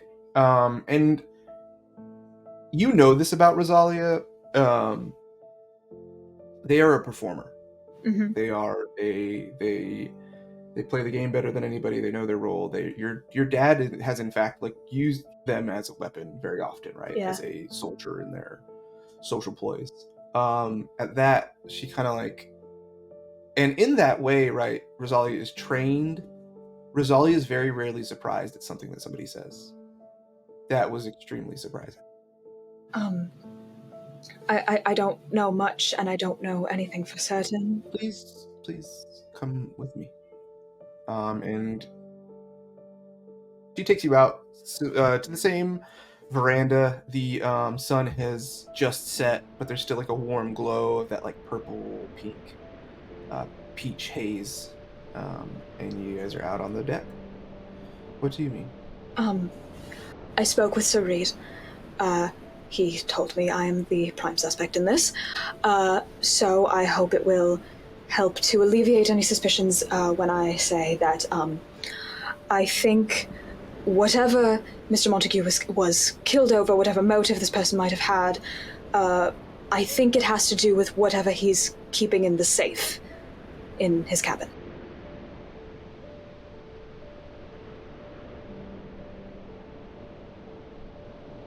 Yes, but we can't get in it. Father set the lock. They're talking about perhaps having to cut it open with a welder, but that's sort of dangerous. So, I mean, look, Ainsley, I'm going to be very honest with you. I don't think you would have the will nor the physical ability to do what happened.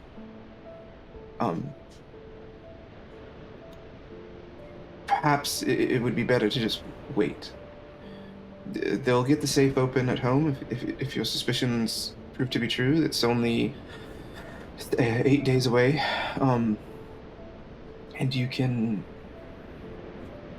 go your own way. I am more aware of how to handle the financials than Mother is. I can make sure you're at least taken care of. Oh, please, you don't have to do that. No, I do. Family has duty. And you still are my family. So perhaps you can go to art school. You are very talented. Go live in England or France or Vienna. There's a whole world to see. And perhaps you can go far enough away to get away from the horrors of this first life. Starting. Somebody should. I would like to make, I don't know what kind of role this would be, but I'm feeling I don't have the right to any of what she is offering without her knowing the complete truth. I don't know if this is an appropriate time to tell her. Oh my god.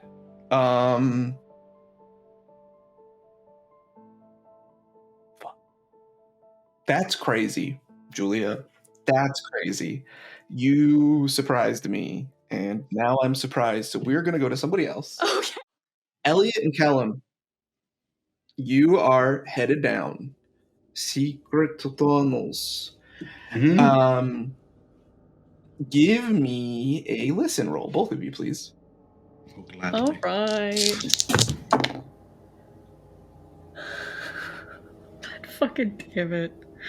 That's a 92. Hard success. What was that? 92. Callum, though. I heard yours. I had a hard success. Ellie, you're doing that thing where you have an argument with someone and then afterwards you think, yeah, I should have said this. And you're doing that thing. But if so I you're a said little bit this, it would have been distracted. so much better. Yeah, I should have said, what is Princeton going to do with a liar? And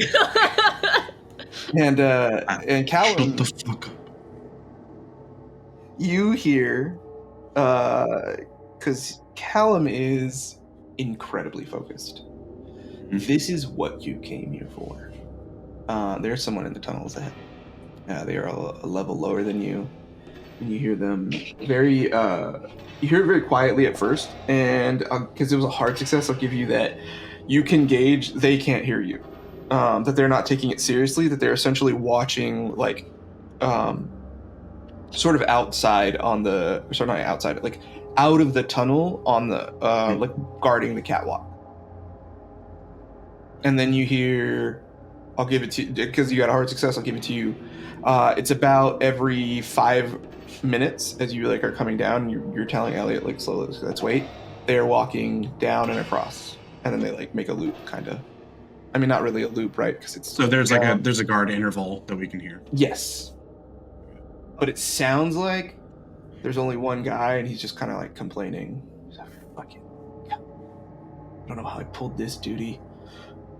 They're right. I'm gonna guess you don't really want to kill anybody, do you, lad? What? You don't want to kill anybody, do you? No. Then we gotta wait a second till he walks away, and we go down. Okay. Good, understand? Understood. We'll wait and time it out. Yeah. And can have a sense of like we can get down and get out of his sight at least. I think. Give me an idea roll. I'm good at those. Yeah, you're an imaginative guy. That's a 3. Hey. That's really good. So, you have the idea that you think if you make a little noise, if there's a way you can make noise and then like get down, like perhaps throwing something or something like that, like away from you and then get down. Okay. You could probably I'm gonna take his attention You first. could do like, and then he's gonna be searching that level above. You know what I mean? Yeah. Like you can go, you can Elden Ring it, walk right behind him 2 feet. Right. Yeah. No idea. Can I backstab him? Yeah, if you want. Great. Backstabs are critical hits. You could you also have the idea that although it might be tough for you or Elliot, depending on how strong you are, I'm assuming you took your pistol with you, so you could murder. Have a little bit of a boost for your brawl roll to try to knock them out with the butt of a gun. I would give you advantage on that. That's fine. Sure. Elliot, do you have like a pen or something on you? A what? Pen? Thing you write with? Oh, yeah, he like goes into like his little vest pocket and like hands you whatever writing utensil he could like pull out. I fucking chuck it. Immediately. Hey, Yeah. What the fuck? You hear someone.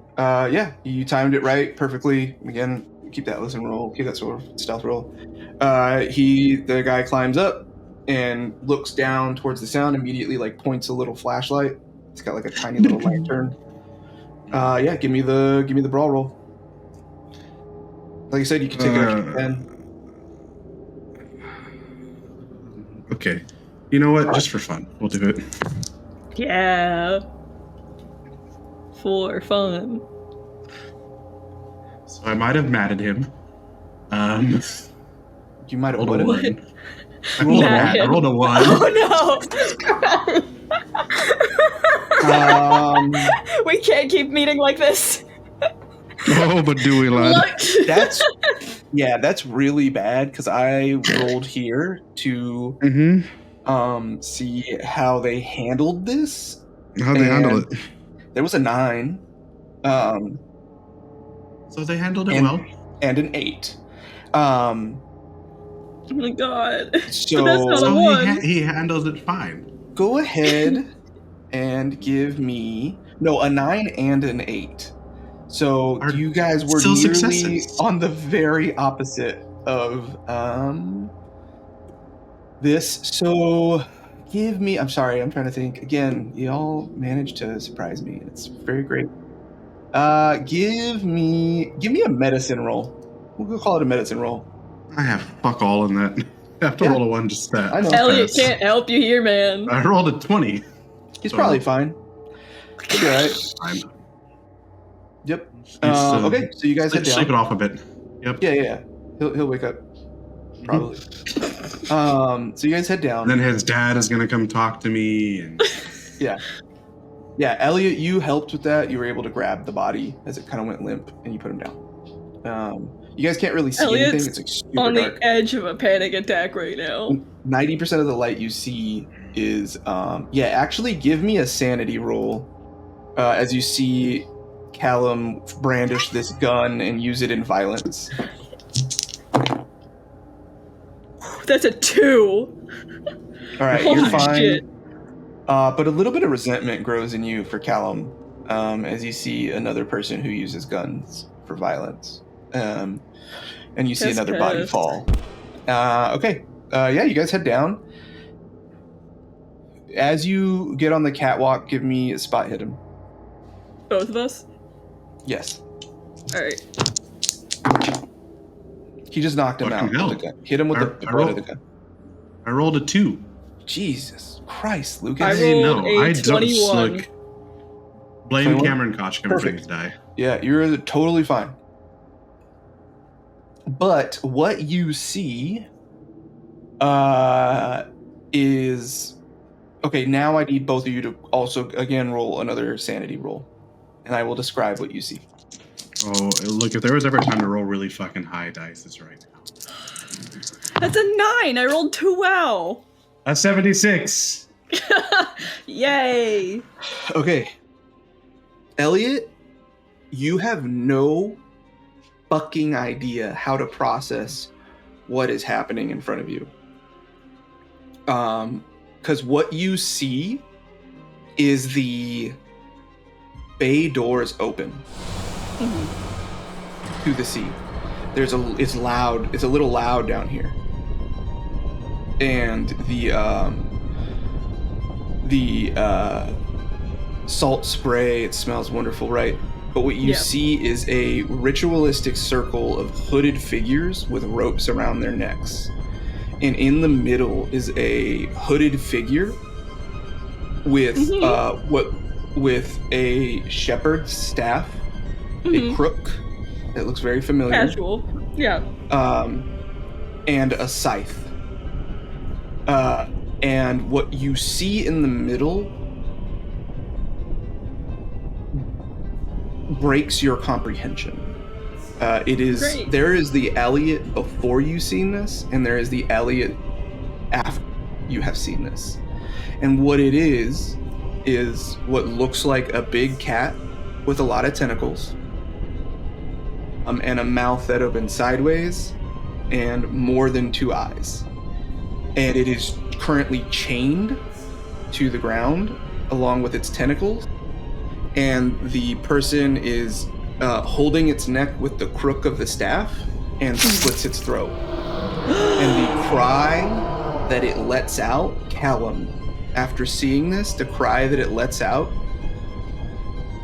strikes you in such a way that it feels as though you are being struck. It feels as though your throat is being slit. You feel give me a...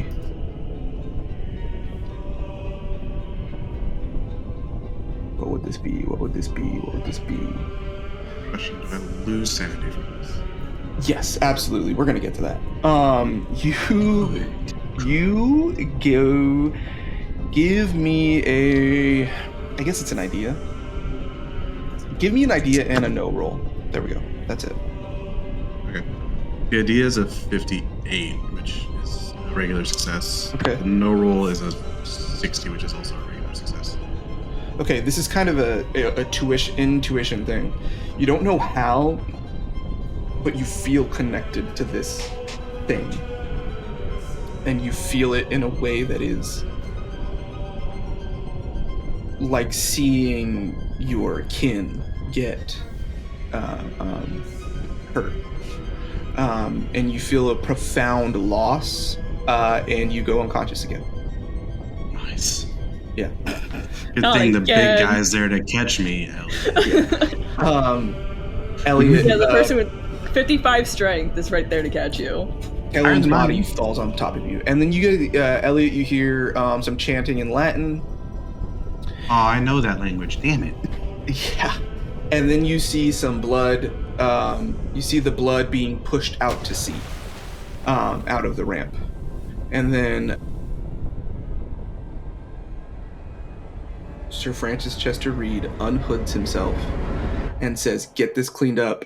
I have to go upstairs." And is in his formal dress, blues, saber in tow, hands off the scythe, hands off the shepherd's crook, and heads up.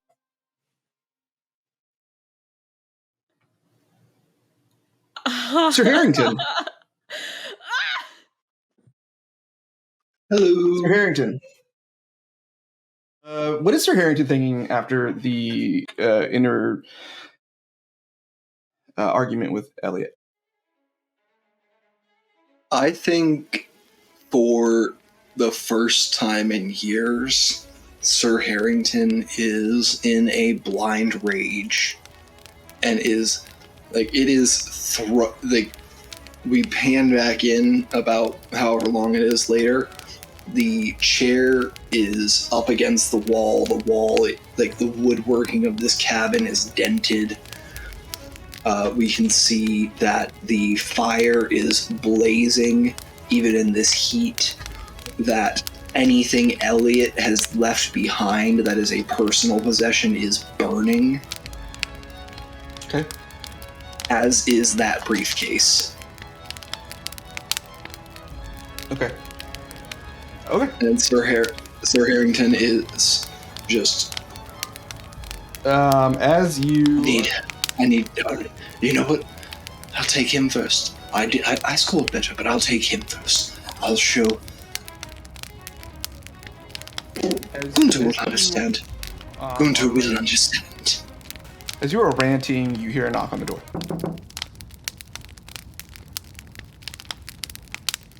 Go to the door. It is Took Gunther. half a second to fix my hair. Yeah, it is Gunther and Bruno Cavalli are there with you. Gunther, I didn't realize you were bringing a friend. Yes, this is my business partner. We are both doing deals with each other's governments. Mr. Cavalli has been graciously designing some uniforms, and I have been making railways in Italy. Oh no. And they say yes. I believe transparency, as they say, is the way to go. So Mr. Cavalli, when I informed him, said that he would like to attend as well, if that is okay with you. I can extend my reputation on behalf. Well, if you trust him, then I certainly can. You're a good man, Gunther. Bruno Cavalli is like sniffing. He's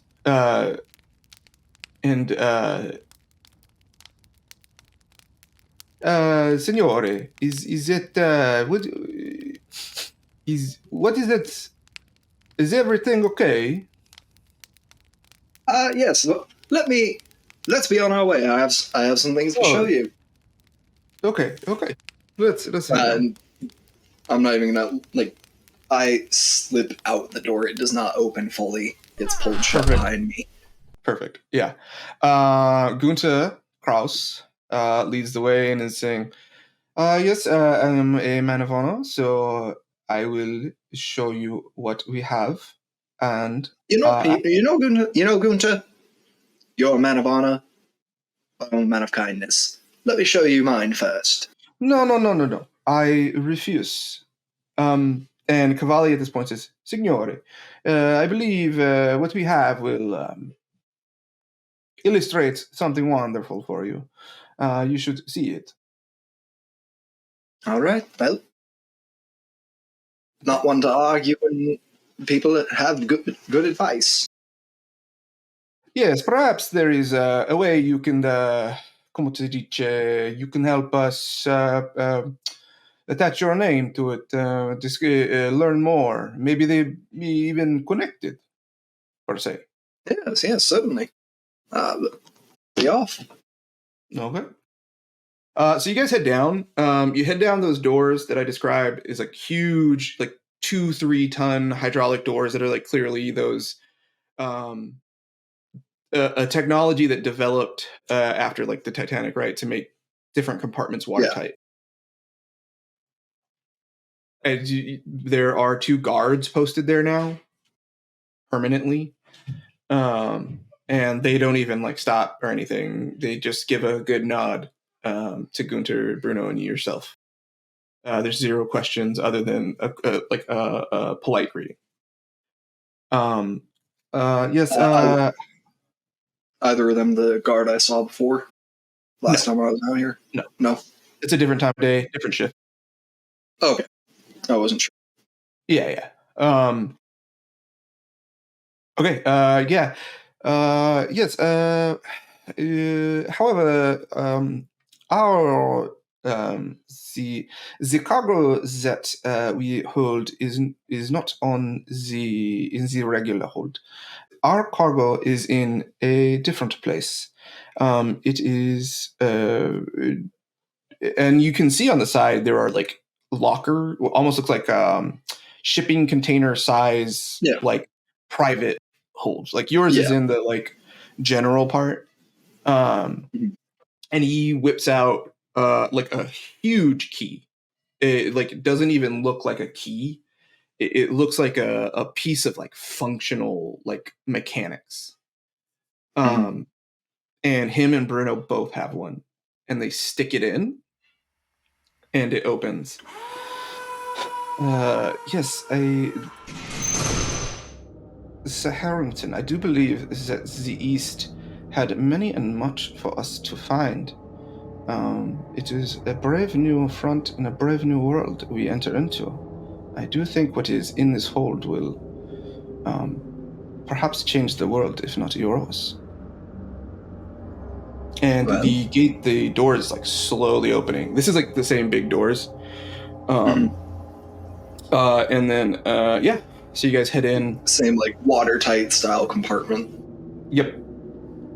Gotcha. And as you go in,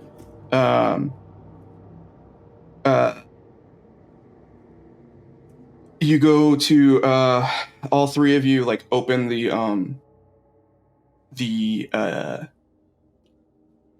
crate, and you feel it comes a lot easier on your side, like way too easy, and you're off balance as it opens up. And that's because a 6'5" Russian man rises up and grabs you by the throat. And we're gonna go back. If I may, what's up? If Dutch doesn't see Igor rather, among the troop up top, they would like to not go entirely out onto the deck, but close enough to the back of the room. They want to listen while Ainsley and Rosalia. This is going to be a tough listen roll. I am okay with that. Yeah. I've been rolling pretty hot tonight, and I am fucking ready to push that streak. Do I have I'm gonna push that roll, in fact, if I may, because that was a lot. Dutch is going to... I'll put it this way, too, for your consequences. Yeah. I will say to push it, you're going to need to somehow get closer. Yeah. If you are caught, your relationship with Rosalia would be irreparably damaged. Absolutely. Makes sense. Yeah. Dutch is going to, instead of going out the back to the rest of that deck, is going to take the long way instead to be on the deck above them so that he can watch and listen. Yes. Okay. Yeah. I'll say there's another little veranda up there. Yeah. Little sky deck. Can I listen again? Okay. That is a 26 on a 30. Perfect. Okay, yeah, you hear. Okay, Julia. Fuck. Give me an idea roll. Give me an idea roll.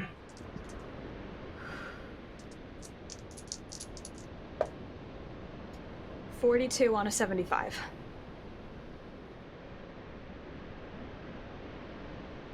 Similarly,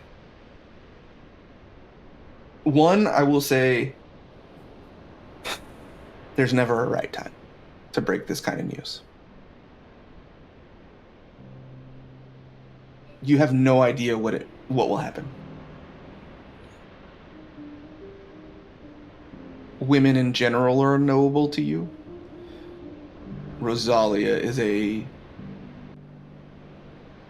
storm unto herself, one that rages below the sea level, and it is impossible for you to know what kind of reaction will be elicited if you share this.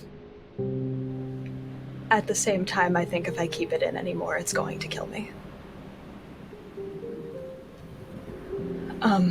Rosalia, you have been far more kind to me than I deserve, and I appreciate that immensely, truly.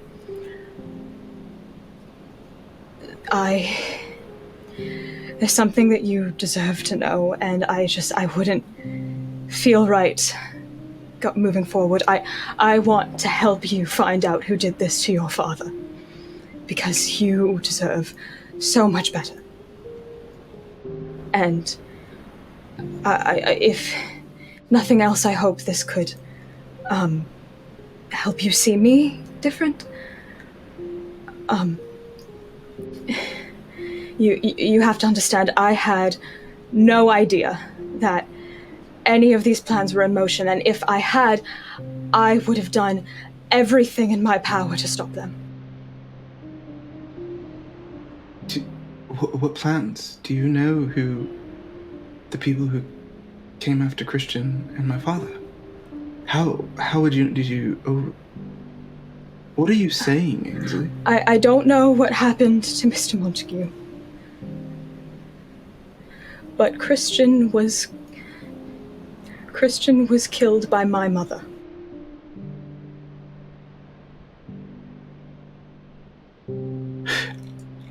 I'm sorry. I must have what did Christian... Ainsley, what did you just say? Christian was poisoned by Tabitha Gage. In this moment, you see your father's daughter.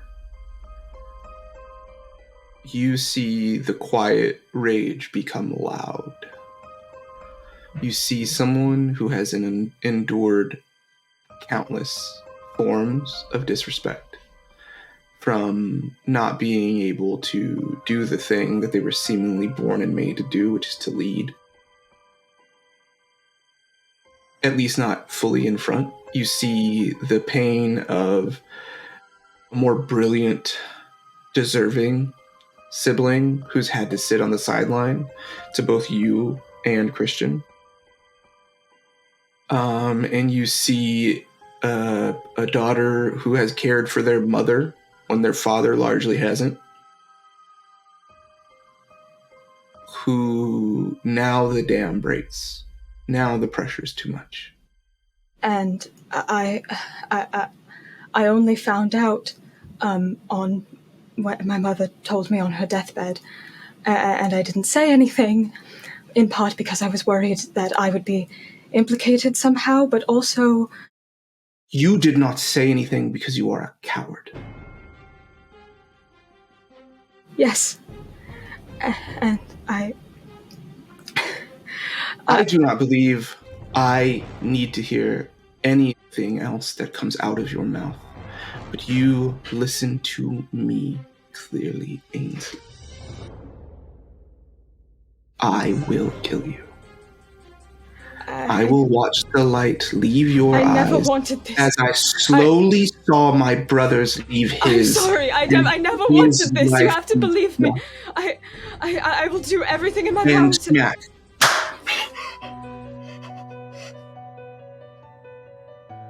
You are lucky I do not throw you overboard now. Get out of my sight. I'm sorry. I'm sorry. I'm sorry. And they storm off. So Callum. Dutch is going to follow wherever Rosalia is going. Yeah, you catch up with her. I'll say that it takes you a little while, so you guys catch up like as they're on their level to their deck, to their cabin.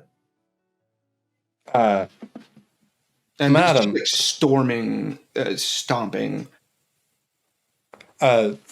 Madam Montague, now I am She turns in favor of... What do you want, Mr. Lockhart? I'm sorry, are you all right? I was going to ask after you. It's been, I know since the ball got cancelled, or at least postponed, that moment in time will be for the future, but I wanted to ask after Mr. you. Lockhart, it is a very difficult time right now. How can I help you? You can tell me how I can help you. You asked me on the first day of this boat how I got here.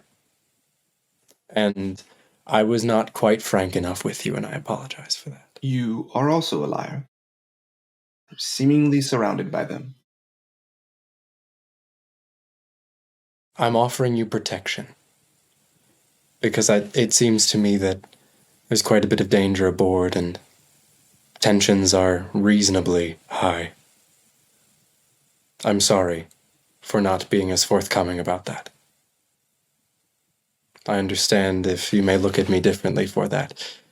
You think I did not know that you lied the moment those words dribbled out of your mouth? Of course I knew you knew. You think this confession is a surprise to me? No. Mr. Lockhart, I've been lied to by men my whole life. I've been lied to by men that are seeking one thing or another. So please, do not patronize me. And do not infantilize me.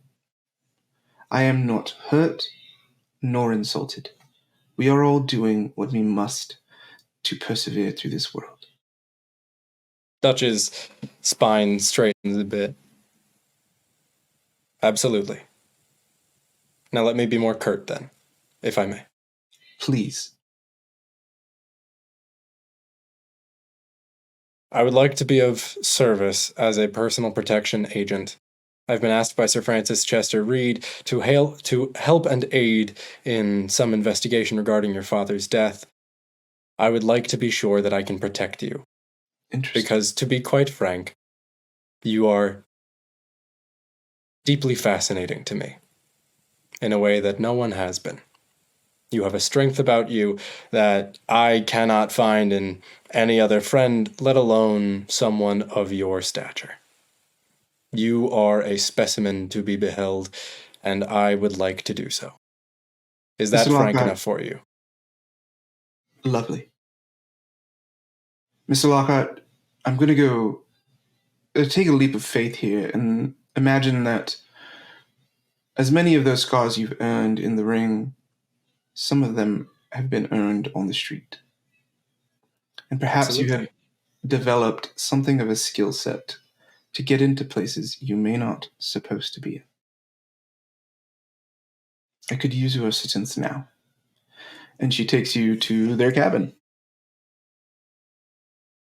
Thank you. Elliot, give me a strength roll. Oh boy, I'm good at those. Full count. I just dropped a dice. Oh well. That's a 90! I did it! It takes you a long time, but you get Callum up. Luckily, it's loud. They're cleaning up the blood, and they are... also, just so you know, the body was obviously dumped overboard of the being. Okay. Into the sea.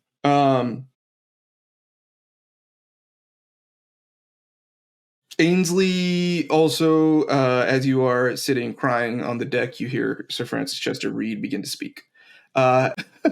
Elliot, it takes you a while. You get Callum up to his room, and I believe you have a book to get. Yeah, so, I'm gonna... Still, processing everything that happened, I think Elliot's mind is still like, fuck, like, I gotta get that book out of the cabin as soon as I fucking can. Give me a no roll. I'll give you advantage. Oh, perfect. Ooh, that's a crit! That is a 1! Your name is on the cabin. Yeah. There's a really good chance Sir Harrington has not informed anybody that you're not welcome. If you went to the concierge and said, I left my key in my room, there's you are 100% certain you'll be able to just walk in and get what you need. I'll do that then, exactly like that. And you also are assuming it took you a lot longer to get Callum up than you wanted. Well, yeah, no shit. But assuming that Sir Harrington takes a little bit of time down there, you probably have about 20 or 30 minutes. So yeah, you'll keep that roll. Yeah. No need to like charm anybody. Okay, perfect. They just, yeah, of course, Mr. Fowler. We'll be right there. Thank you. And then you see a big ring of keys. And then there's just one that like looks like it's a master key for this level or something. Perfect. Open that up.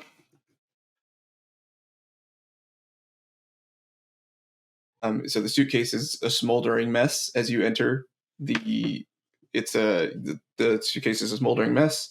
It looks like it's really hard for leather to catch fire, so it just looks like it was your suitcase too. So it's got locks on it that you put the code. It looks like maybe Harrington just didn't know the lock, so just decided to burn your shit. Do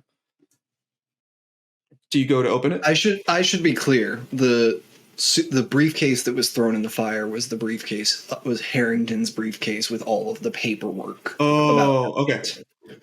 Yeah, yeah. Got it. Okay. So then I would imagine though, that's a really tough thing to say that you wouldn't know the safe combo, the wall safe, the shared one. We'll roll a luck roll. Both of you roll luck rolls. Okay. No, I think it's perfectly fair that Elliot might know the code. It's the code Harrington uses for everything. Okay. So the mags you can get advantage. Oh, perfect. Okay. All right. That's a 38 on 80. That is a 16 on a 75. You try a couple different things. On the third one, you get it, and it's the death date of the original Sir Harrington. Grim. What you see in the safe is $5,000 in cash, Harrington's will, which you quickly read over. 60% of his estate is to you. 40% is to the Lawrence Duke Scholarship Trust of Cryptobiology. And what you don't see is that book. Shit. He's gonna like toss the will back in there, and he's gonna start scouring like every inch of the cabin just to try to find this fucking book. It's not in there. I'll go fucking digging through that briefcase on fire if I have to. Where's this fucking book? It's not in there.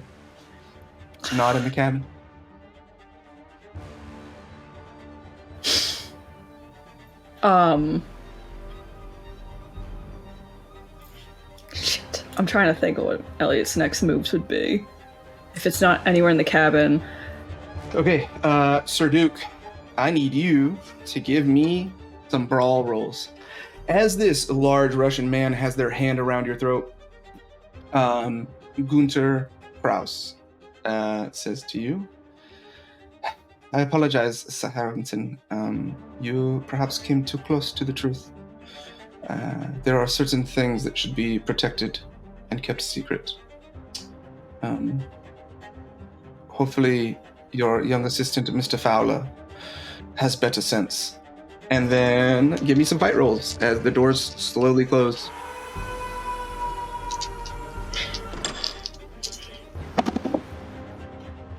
Ooh, baby, that's a crit.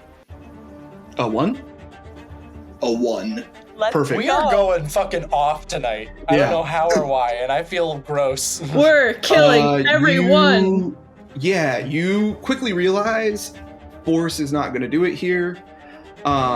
You jam his elbow and hyperextend it the other way. They rolled it's not broken completely. It's just a hyperextension. It comes back, but it is enough to get his hand off your throat.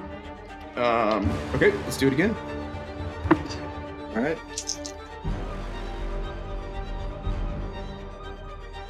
That's a 5. Okay. To describe what Harrington tries to do. I think Harrington kicks the knee and sprints away.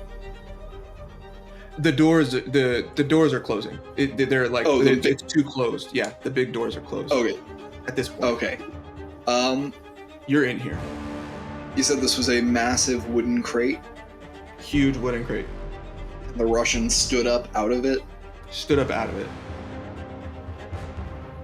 I think Harrington slams the lid on his head. The lid is like to the side. You could hit him with the lid. I'll give you that if you want to use like a improvised weapon sort of brawl. We're gonna keep rolling until one of you stops rolling. Oh Jesus! I only have a 25 in brawl, guys. I've just been getting very lucky.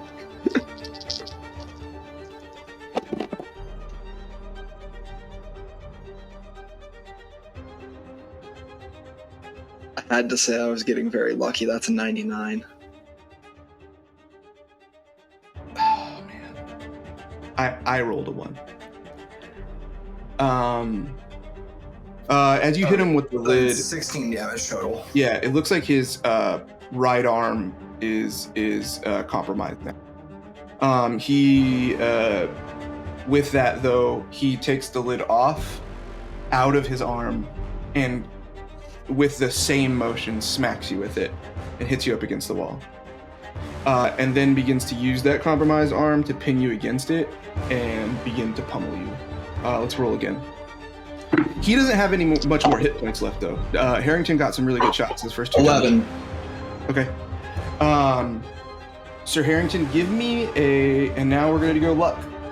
You were pretty big rage, but Sir Harrington has a weapon. It's a dangerous time. Did Sir Harrington take their gun with them? Roll a luck, and we'll find out. All right. I will allow you to push this roll as well, if you fail. All right. That's going to come at a cost. All right, I've got an 80 luck. This is good chances here, gang. Good chances here. 5. Perfect. You have your gun. With that success, you can try to grab your gun and. Yeah, I think Betty comes up. It's just from under the coat. Betty is a little sawed-off shotgun. Okay, and what happens? And I'm gonna pull both triggers. Perfect. Yeah. Now that there's so roll the damage. All right. I'm gonna actually pull the first trigger. Yeah, I'm just gonna pull them both. Looking at Igor. Yeah. All right. So that's 46 plus 2 twice. Yep. 3, 7, 9, 13, 15, 6, He's 9. dead. As Igor stands above you and is getting ready to give the finishing blows, there are 2 loud pops. There's a couple steps back. A good death. And he falls back into the crate. Now I'm turning the gun on the other 2. Those doors are closed. Oh, they didn't come in with me? Those doors are closed. Understood. You are in a watertight compartment in the hold of this ship. Callum, you are unconscious in your bed and having a wonderful time that we will talk about next time. Dutch, you are... let's roll a burglary roll. This is what we'll finish on. Yeah, absolutely. To try This to is get into the locksmith? stage. Yes. Locksmith, I mean. Sorry. Yes. I am not bad at this. I know. I have a 30 over It's the 1. almost like I'm a decent keeper who put you Yo, guys you in positions are. to succeed. Hey, David, you're not just a decent keeper. You're a really good keeper. So, fucking choke. Also, choke on that 1, bitch. First try. It like within 30 seconds. Give me a I'm psychology roll. Absolutely. First and foremost, I'm imagining as Dutch is doing this, that's a 19, which is a hard success. As I'm doing this, Dutch is, I'm imagining that this has like an older style of safe, not quite a bank vault with a massive turn wheel, but a large, but a little turn wheel apparatus and, codes, etc. And Dutch has, is listening to the crate, turning the codes, realizing there's not much hope there, and is brute forcing, and I think snaps the lock mechanism on the inside. I think it's just full brute force open. I don't usually like to do this, but I'm going to. I'm going to override you as the keeper. Absolutely, go for it. I think as you guys come in, Rosalia is telling you, don't worry, my mother is... She had to take another large dose of her medication. She will be out for 12 hours. So take your time, however long it takes. And by the time she's finished in that sentence, like if it needs to take time, if you need to come back tomorrow, you like already have it done. And you see with that psychology roll, a tiny glimmer in her eye as she looks at the deftness of your hands. Listen, I'm not... Oh. A lot of people... Yeah? That. But I guess it is... We are fortuitous that you... Wow. I know I'm a bigger guy, and a lot of people expect, big guy boxing, he just is a brute. But, sometimes... Seems you're full of... Gotta be an outboxer when somebody's just trying to brute force you. Now out of my way. And she brushes you to the side. You guys, I'm not even gonna do any rolls for this. This is what you find. There is, and it's the same ones you heard the other night. A list of coordinates, all around. There's a map that looks like it makes a shape, right, of these points that have these coordinates. And then there is some correspondence between Alexander Montague and Francis Chester Reed. And that correspondence says, it is essentially, it looks like Alexander Montague kept a record of everything. That he was paranoid, and so he was one of those weirdos who keeps your iPhone conversation from 10 fucking years ago, right? Just in case you get famous, so they could sell your story to TMZ. Right? It's the people who do the worst things in the world that tend to be paranoid about this stuff, right? And so you see because they do the worst things in the world. Exactly. So you see all this correspondence between him and Francis Chester Reed, and there is a lot of hesitation about how many people should be on board, how are we going to hide this, and then there's a lot of reassurance from Francis Chester Reed of just the same way we always do. Pin it on other people, deflection, power hides everything, all this kind of stuff, right? And then you see the formalization of this, and this has, this letter is not, these are not named, this looks like it went out to people. And this is a letter that is the detailed plan. And it states that essentially there are going to be a number of sacrifices at these different places. Doesn't say what. And then at the end of it, and the 10th day, there is going to be a mass ritual sacrifice, and all of these members of the Virgo Pastoris are going to offer a child to receive a child. And that there was big disagreement that this entity from beyond that they are appealing to requires one for one, blood for blood, body for body, and that you see that Alexander Montague thought that he could use Ainsley to get Christian back, but instead it was made clear he needed to give up Rosalia and wouldn't. Does Rosalia let me read or look at I'll any say of you this? can read over the shoulder. I will gladly. And also, if at all possible, Dutch is trying to memorize all of this as quickly and as efficiently as possible. Yes. You see the Yves, the Frenchman. Yep, the Beauchamps. Has a little boy and wants his daughter back. The Krause don't have any kids. They're just here for the fun of it. Of course they are. Russians. Same thing, right? Sir Francis Chester Reed has a mentally impaired son. Is going to give for his daughter back. For Sophia.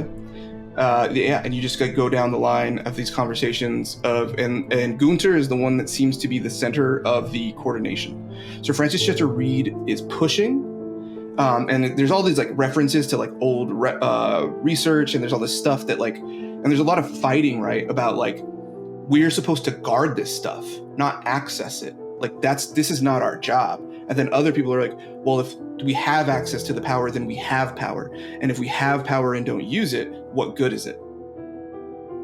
And there's just like a lot of like weird, like philosophical discussion like that too, right? That's going on between these multiple parties.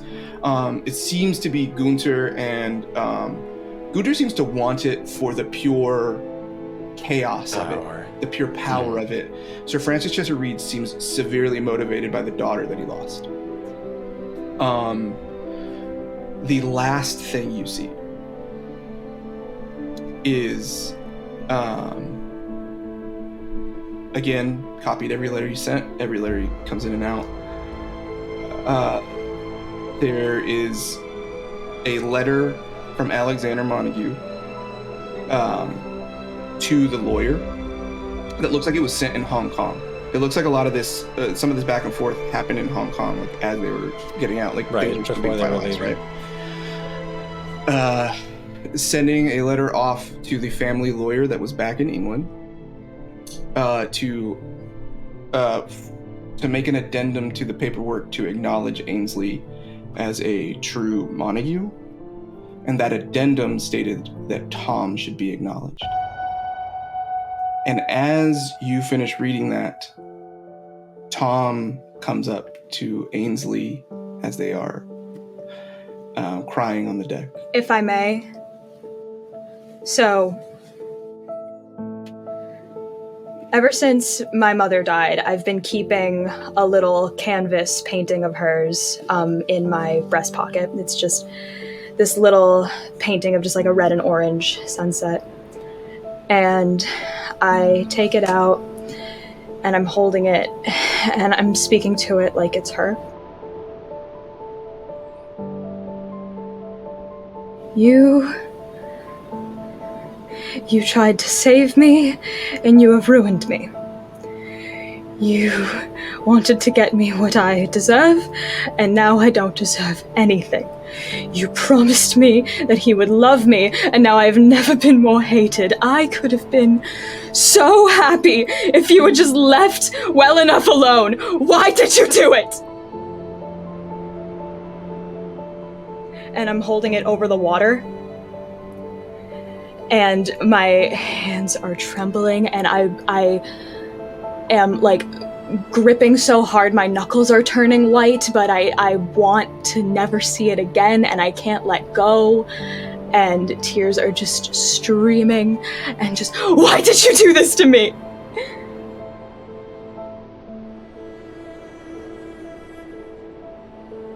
Tom comes up to you as that is happening. Ainsley. Fuck.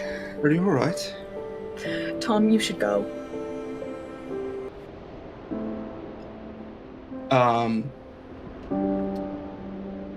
Give me a listen roll.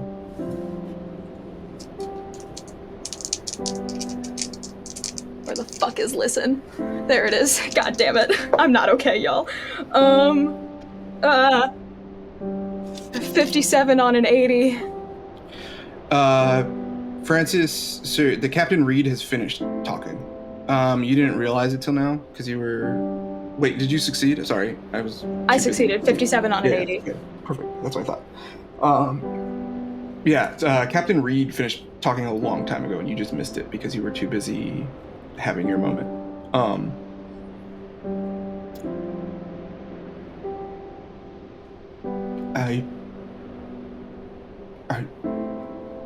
I will go away if I must. But are you okay? Would you believe me if I said yes? Not in a million years.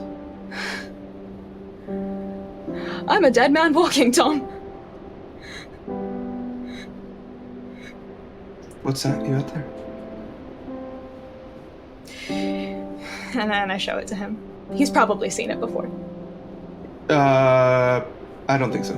Okay. I think this would have been like a bit of a. It's beautiful. What, did you do this? No, my mother did. She was talented. Maybe too talented.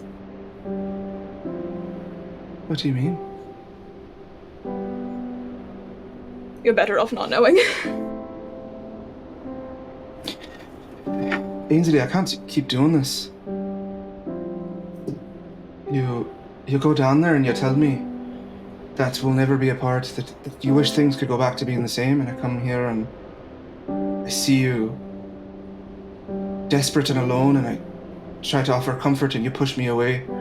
You're gonna keep pushing and I'm never gonna come back. So please, be a man of your word and show me a care. Or just be honest and tell me to go away and never come back. But I can't keep playing in between.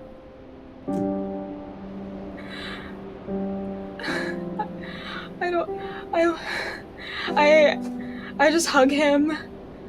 I just, like, bury my head in his chest and am, like, sobbing profusely. I am just bawling my fucking eyes out. Yeah, he holds you for as long as you need to get it out.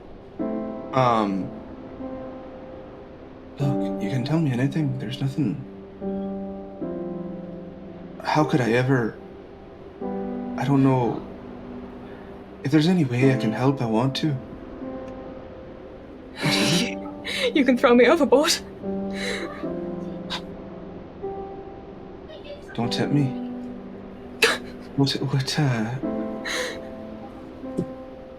Tell me, please.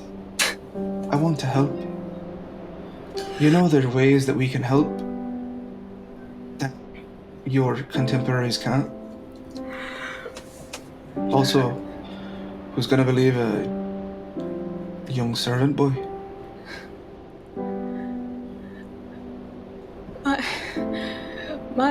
My mother, she got these, I don't know what it's called, relga, something like that, these rocks, it's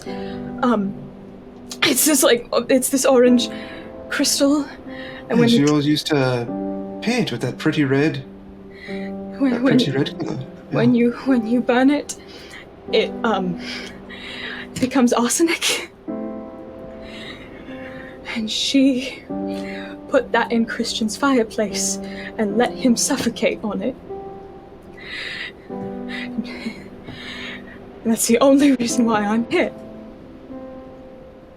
And now Rosalia wants me dead, the only person who has been any semblance of kind to me since all of this. And now she wants me dead. She looked me dead in the eyes and told me she would kill me.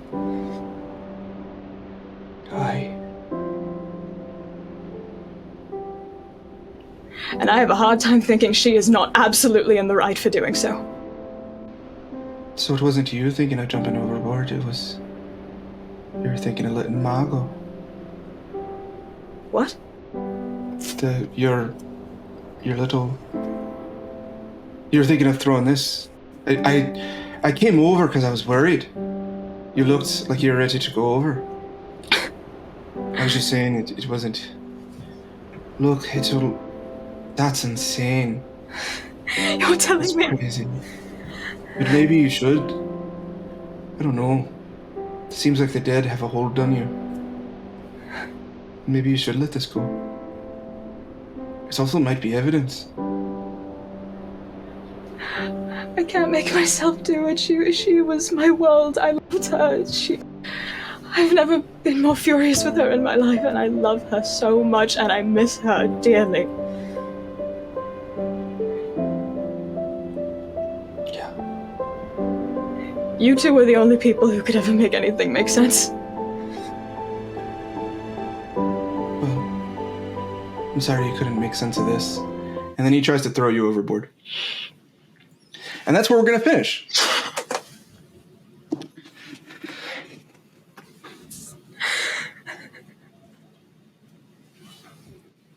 Hey, David.